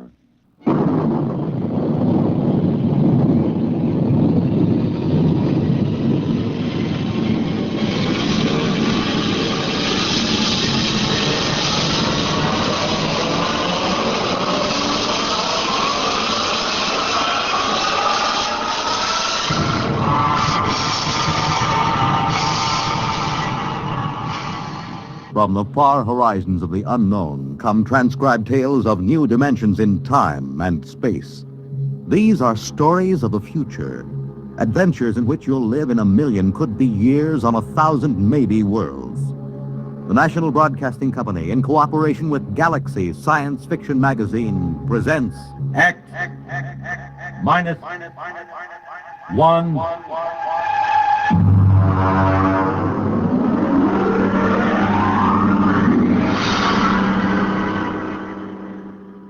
Tonight, The Old Die Rich by H.L. Gold.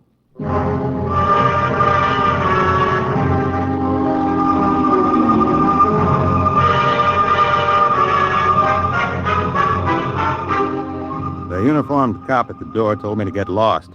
But Lou Pape spotted me and told the man to let me in. It was a shabby room. They always are.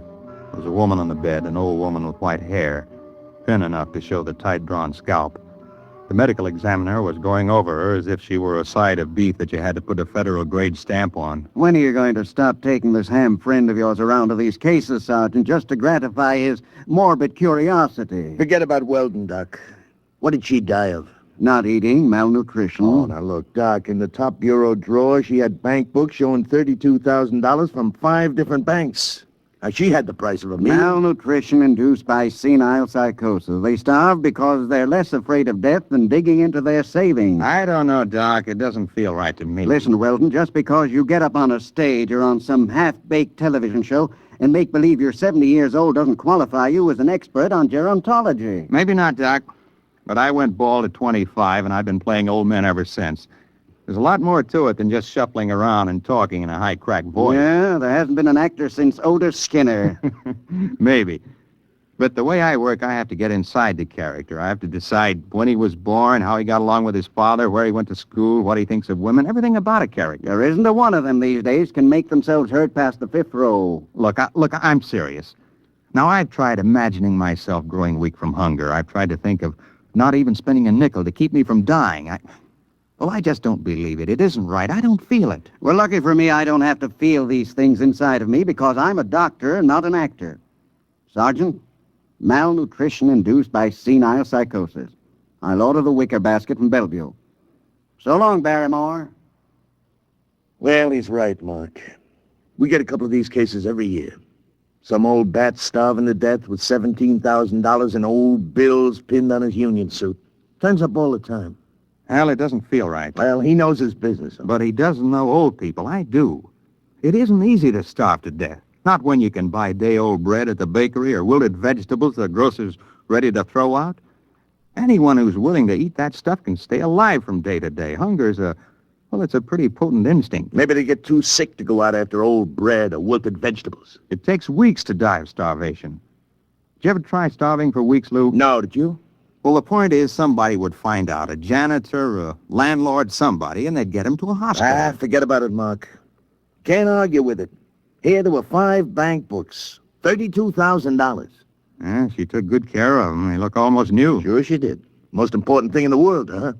April 23rd, 1907, $150. The ink's pretty dark. Shouldn't it be faded? She probably never took it out in the light. Anyone ever think of testing the ink? What for? Bank's records always check. These aren't forgeries, if that's what you're thinking. Well, I'd like to get a chemist working on this ink. Now, Mark. Look, this is strictly against regulations. I got to take these books down to the squad room and sign them in. Pretty dark ink for 1907. Well, it's about 5 o'clock in the afternoon. I guess I could hold them over tonight and bring them down to the property clerk in the morning. Good. I know where I can find a chemist.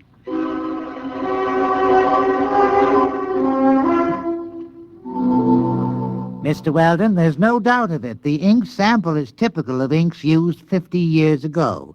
1907 would be about right. There, you see, Weldon? I was supposed to go to the Trotters tonight. But according to the amount of oxidation, it's fresh enough to be only a few months old. There, I was right. Well, couldn't that be the result of unusually careful handling, though? No, yes, I suppose it could. An airtight compartment, perhaps, sealed with one of the inert gases or a vacuum. That might account for the lack of normal aging. Lou, you can't keep inert gases in a top bureau drawer in a 4th-floor walk-up. Yeah.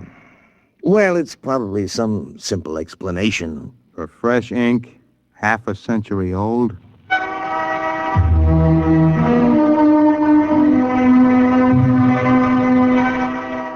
I've been going out on these cases for about a year. It's my specialty, playing old people, and when I'm not working television or something on Broadway, I go down to the homes for the aged or the parks or just watch. Lou Pape's an old friend of mine, and he put me on these malnutrition cases. But there was more to it than just picking up color and tricks of the trade. There had to be a better reason for it. You can't just starve to death with upwards of $30,000 right at your fingertips. Not without at least buying a bowl of soup. I had a run of television that kept me busy for about a month. Then Lupe called me up and asked me to come down to Bellevue. I'll autopsy if you want it, Sergeant, but I can give you the cause of death right now. Malnutrition due to senile psychosis. What's up, Lou? Well, Mark, an old guy was found wandering around down on Hester Street. Suffering from malnutrition, he had $17,000 in cash inside the lining of his jacket. Is he alive? No, not now he isn't. Doc's got him in the room there, but he was stumbling around when the cop on the beat picked him up. Did he say anything? Well, he talked to the cop. Pretty smart young kid. Seems the old man kept talking about money, about his wife. She must have been dead 20 years. And then, just before he went out completely, he did say something, maybe 3 or 4 times. Well, what was it? El Greco. You mean the artist? Well, that's what Stankiewicz said. He's the officer who picked him up. Said he remembered he'd heard the name on that television quiz program. You know, the jockey who's the art expert. El Greco. Probably some Greek restaurant where he was bumming his meals. Are you sure you want an autopsy, Sergeant? It's late. I won't get to it till tomorrow. All right, take your time, Doc. There's something else, isn't there, Lou? Well, maybe, Mark. We found the old guy's room, and there was an ad thumbtacked over the sink. Nothing too unusual. Yeah? Here it is. Men and women wanted, light work suitable for old people. No references required. Well, I checked it with the lieutenant. He says to forget it. Says it figures for an old guy to be interested in an ad like that. An old guy with $17,000 in cash? Yeah. Well, I didn't figure I'd argue with the lieutenant. You mind if I keep it? No, go ahead.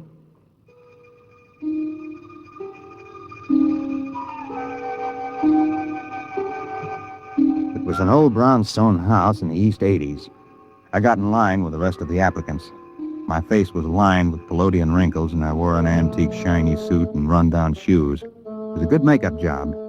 I looked more authentic than the rest of the old-timers who were waiting for the interview. I finally came up to where a woman was asking the questions. Name? Kermit. Louis Kermit. Kermit. Mm-hmm. Address? Well, I don't exactly have a place.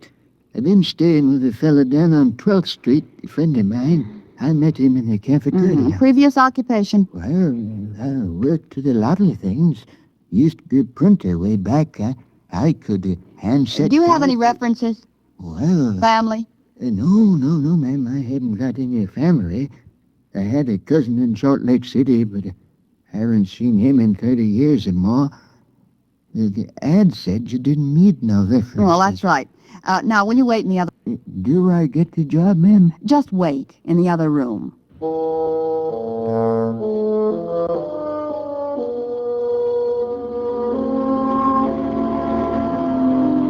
I shuffled into the other room and sat down to wait.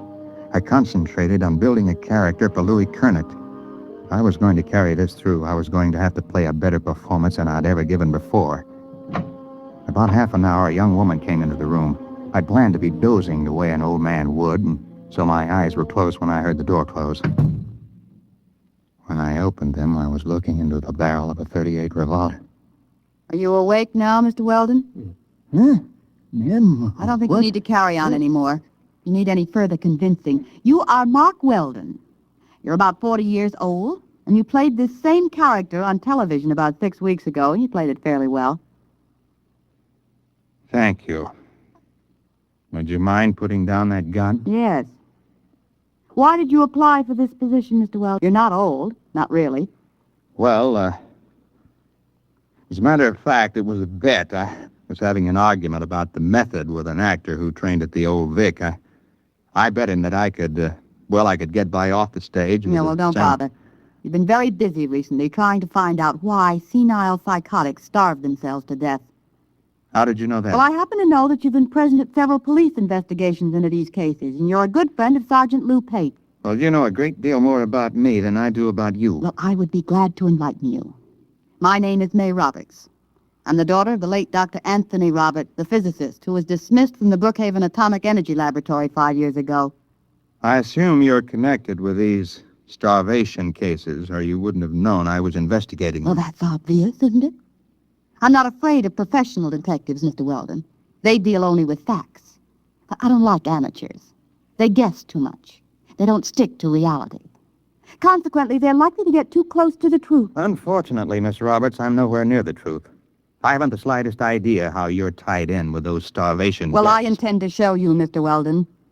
I'm happy to announce that you have the job. Now, look... Don't move, Mr. Weldon. Oh, incidentally, about 15 minutes ago, I called Sergeant Pate and told him I was your sister just in from Pittsburgh. I wanted to get in touch with you very badly, and Sergeant Pate was very sorry. He wished he could help me, but he didn't have the slightest idea where you were. All right, Mr. Weldon. Right ahead of you, please. Through that door.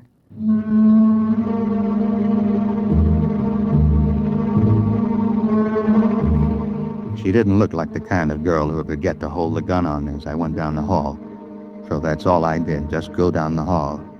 I climbed up to the 4th floor to a large room. There was a maze of electrical equipment bolted down, tubes and wires and dials. In the middle of the room was a wire mesh cage. She kept that gun on me, steady as a rock. She began to set readings on the dials and flip switches on the control panels. It'll take about 5 minutes for the field to build up, Mr. Weldon. Please get in the cathode area. You mean that wire cage? Go ahead. All right, all right. Now, I wouldn't advise moving now, Mr. Weldon. The wire carries some 10,000 volts. Now, look, Miss Mr. Roberts. Weldon, you're curious, and you could turn out to be a great nuisance to me. As long as you've come this far, we might as well both benefit by it. Benefit? You'll find a suit of clothes on the floor there. Put it on. But after all... Put it on.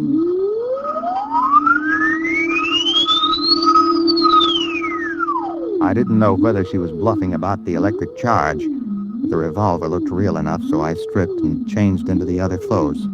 The shoes were a little too tight and pointed. The collar of the shirt was too stiffly starched and too high under my chin. The suit was too narrow at the shoulders and the ankles. I remember my father had a suit like that. The same Charmy blue serge. All right. In your pocket, you'll find a set of envelopes. You'll find a set of instructions on each. Follow them carefully. I don't get it. You will. Use the envelopes in the order they're arranged. What's this all about? Mr. Weldon, I meant it when I said this could be a benefit to both of us. There's no use explaining anything. You'll find out. And don't try to escape. It can't be done. All right. Now the field generators are ready. Look, Miss Roberts, this is absolutely... Just follow instructions, Mr. Weldon.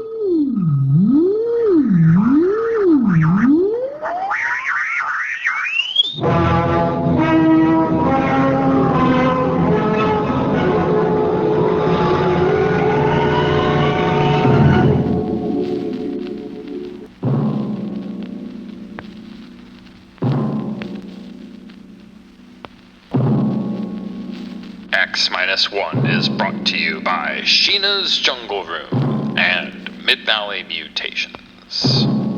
And this week, brought to you by Acme brand disinfecting wipes. These new, non-reusable, non-biodegradable disinfecting wipes are the perfect way to kill 99.99% of all germs that it touches. And will cause 3rd-degree burns on all other living things that may also come into contact with Acme brand disinfecting wipes. For when your cleaning chores need to get very serious. And now, we return you to more chilling stories from X-1.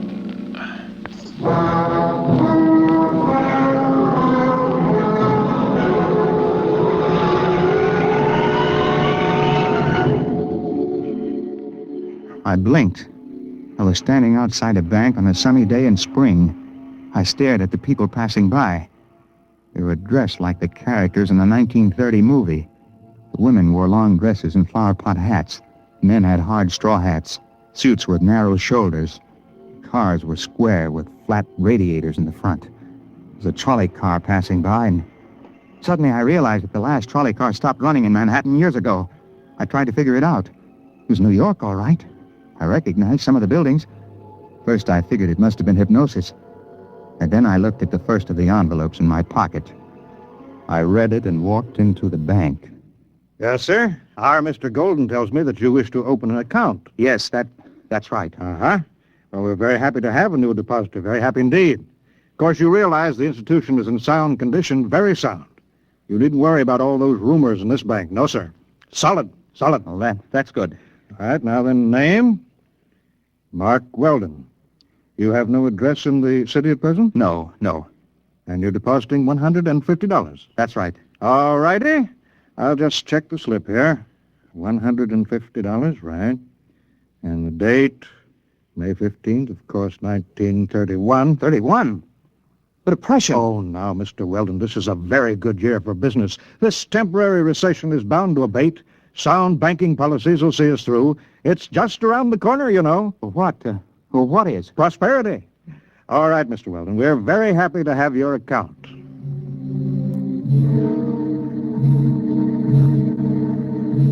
I went outside the bank and I stood there in the spring sunlight and let the terror soak into me. Possibility of the entire situation was gnawing at the edges of my mind. And then suddenly I wasn't there. It was as fast as blinking. I was outside another bank in the same city. The date on the next envelope was May 29th, and it was still 1931. I made a $75 deposit there and then $100 at another place a few days later, spending a few minutes each time and going ahead anywhere from a couple of days to almost a month. In 1934, I found myself inside a broker's office. Very well, Mr. Weldon.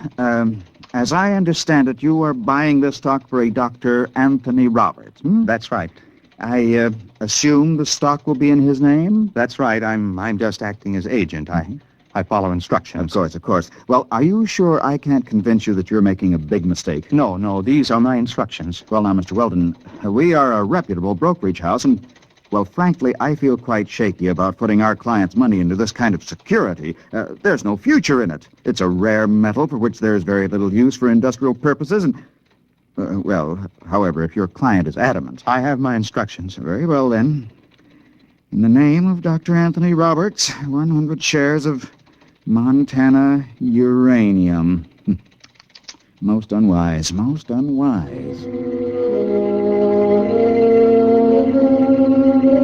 It went that way about 50-50. I'd deposit money in my own name in various banks at other times. Then I'd buy a stock or make a bet for May Roberts. On June 21st, 1932, I bet Jack Sharkey to take the heavyweight title away from Max Schmeling. There was Singing Wood in 1933 at Belmont Park and Max Bayer over Primo Carnera. I went on skipping through the years, touching here and there for a few minutes to an hour at a time. It was in early October 1938, about 5 hours after I'd left May Roberts' house, before I realized what she had me doing. Was making deposits and winning sure bets, just as those senile psychotics had done. The ink on their bank books seemed fresh because it was fresh. It wasn't given a chance to oxidize. The rate I was going, I'd be back at my own time in a few hours with $15,000 compound interest in cash. But those old people had died of starvation somehow with all that cash in banks. I didn't know how it happened or why. But suddenly it occurred to me that I didn't want to be found dead in my hotel room. So rather than make the deposit in 1938, I grabbed a cab and told the driver to step on it. I got a mile away from the bank, and then the cab suddenly disappeared. I found myself in front of a counter at a lunchroom. The envelope instructed me to make a bet on the World Series. There wasn't any way to get out of the range of the machine. It picked me up at least 5 miles away from where I was supposed to be. Came back a week later to get my winnings. I was hungry, so I got myself a hamburger and went out the door. When I hit the sidewalk, it happened again.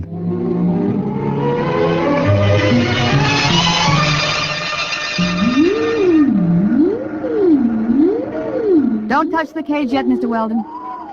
I'll have to clear the charge. Hey, what happened to my hamburger? What? The hamburger. I had it here. It's gone. I'm hungry. I'll get you something to eat, Mr. Weldon, before your next trip. Well, you've done pretty well for yourself, haven't you? Yes, I have. About 15,000. I had ketchup on my sleeve. It's gone. Mr. Weldon, I want to talk seriously with you. Now you've seen part of what I'm doing. Part? My father was discharged from all his research and university connections because he insisted in publishing his findings on a temporal field research. All the conventional physicists explained that it was overwork and recommended everything from hot bouillon before retiring to psychoanalysis. Well, possibly both of these might have been beneficial. But the fact of the matter is that temporal field activities are quite true, and you've seen proof. Well, I suppose I have. So it seemed just a question of money, although obviously I can get all I need now. But sending people back through time to bet on sure things like uranium... It's a fair exchange. I pay well for service, don't I? I suppose so. But that isn't the most important thing. I've been able to save things that would have been lost otherwise. I've sent people back to find precious treasures that would have been destroyed or would have disappeared. Like an El Greco painting? Yes. And the original score of Mozart's Magic Flute that would have been burned in 1942, and a Picasso miniature that would have been lost at sea in 52. I have them all here. Stolen? Oh, money from the year itself. Well, Mr. Weldon, I sent you back because I've needed someone to work with me on a regular basis. Someone who's faster and more alert than the old people I've hired till now. Why old people? It's a function of the field. You can't send somebody back to a year in which they didn't exist at all. I'm hungry. Please, Mr. Weldon, this is very important.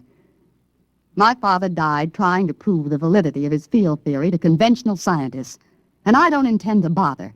We can become the most powerful people in the world. I don't feel very powerful now. You haven't got a sandwich hanging around. I want to make you an offer, Mr. Weldon. I need someone to help me expand the operation, plan the projects and research.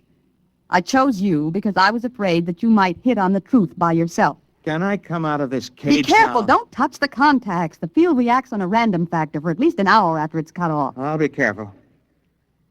Tell me, Miss Roberts, why haven't you been able to go back to the time that your father was alive and bring him back before he died? Dead tissue can't be transported. We tried it with mice and rabbits from a laboratory in 1941, and they just disappear. Like my hamburger. Mr. Weldon, I assume that you're interested, and that we can make our plans without using this revolver. I hope so. $15,000 is a lot of money. Of course, you were able to send those old people back a lot further. Some of them as far back as 1880.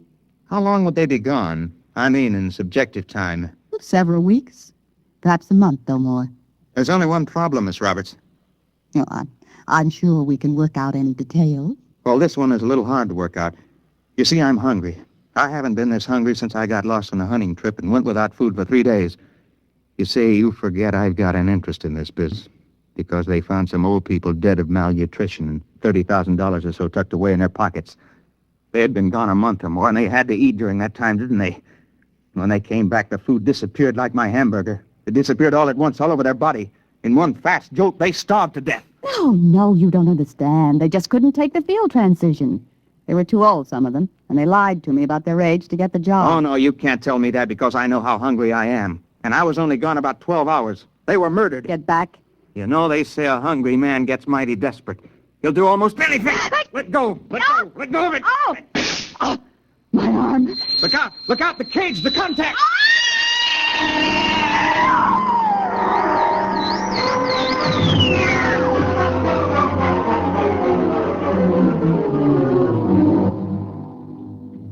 She fell into that cage and disappeared before she hit the ground. I didn't know what happened. I know she said the field worked in a random factor, whatever that meant. I called Lou Payton. He came to the house just after the fire started. Something went in the control panel, and it turned out to be a 4-alarm fire before they got it under control. There was nothing left of the machine. There wasn't much left of the brownstone house. Lou didn't believe the story I told him. You mean there won't be any more of them? No more senile psychotics starving to death with a bankroll in their hip pocket? No, I told you, Lou. Come on now, Mark. We get plenty more. We always have. No, I'll bet you won't. I'll bet you $1 there won't be another case like that. I'll take that bet.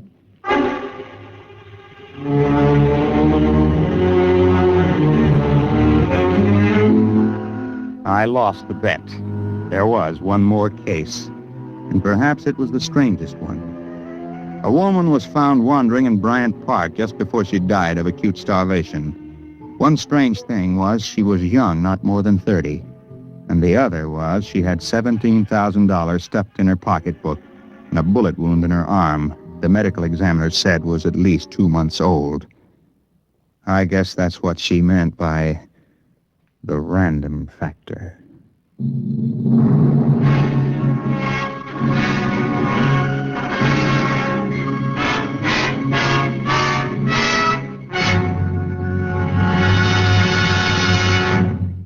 have just heard X-1, presented by the National Broadcasting Company in cooperation with Galaxy Science Fiction Magazine, which this month features This Way to the Regress by Damon Knight, the story of a man named Sullivan who, strangely enough, did not have a great future behind him, but rather a great past ahead.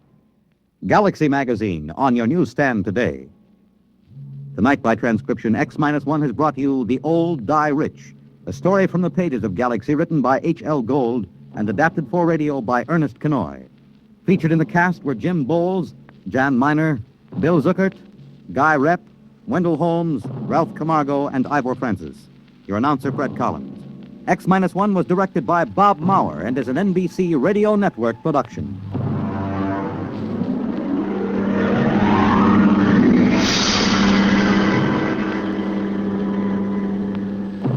You have been listening to Dimestore Radio Theater on Sheena's Jungle Room, brought to you by Mid-Valley Mutations. We hope that you will join us again next week. Until then, be seeing you.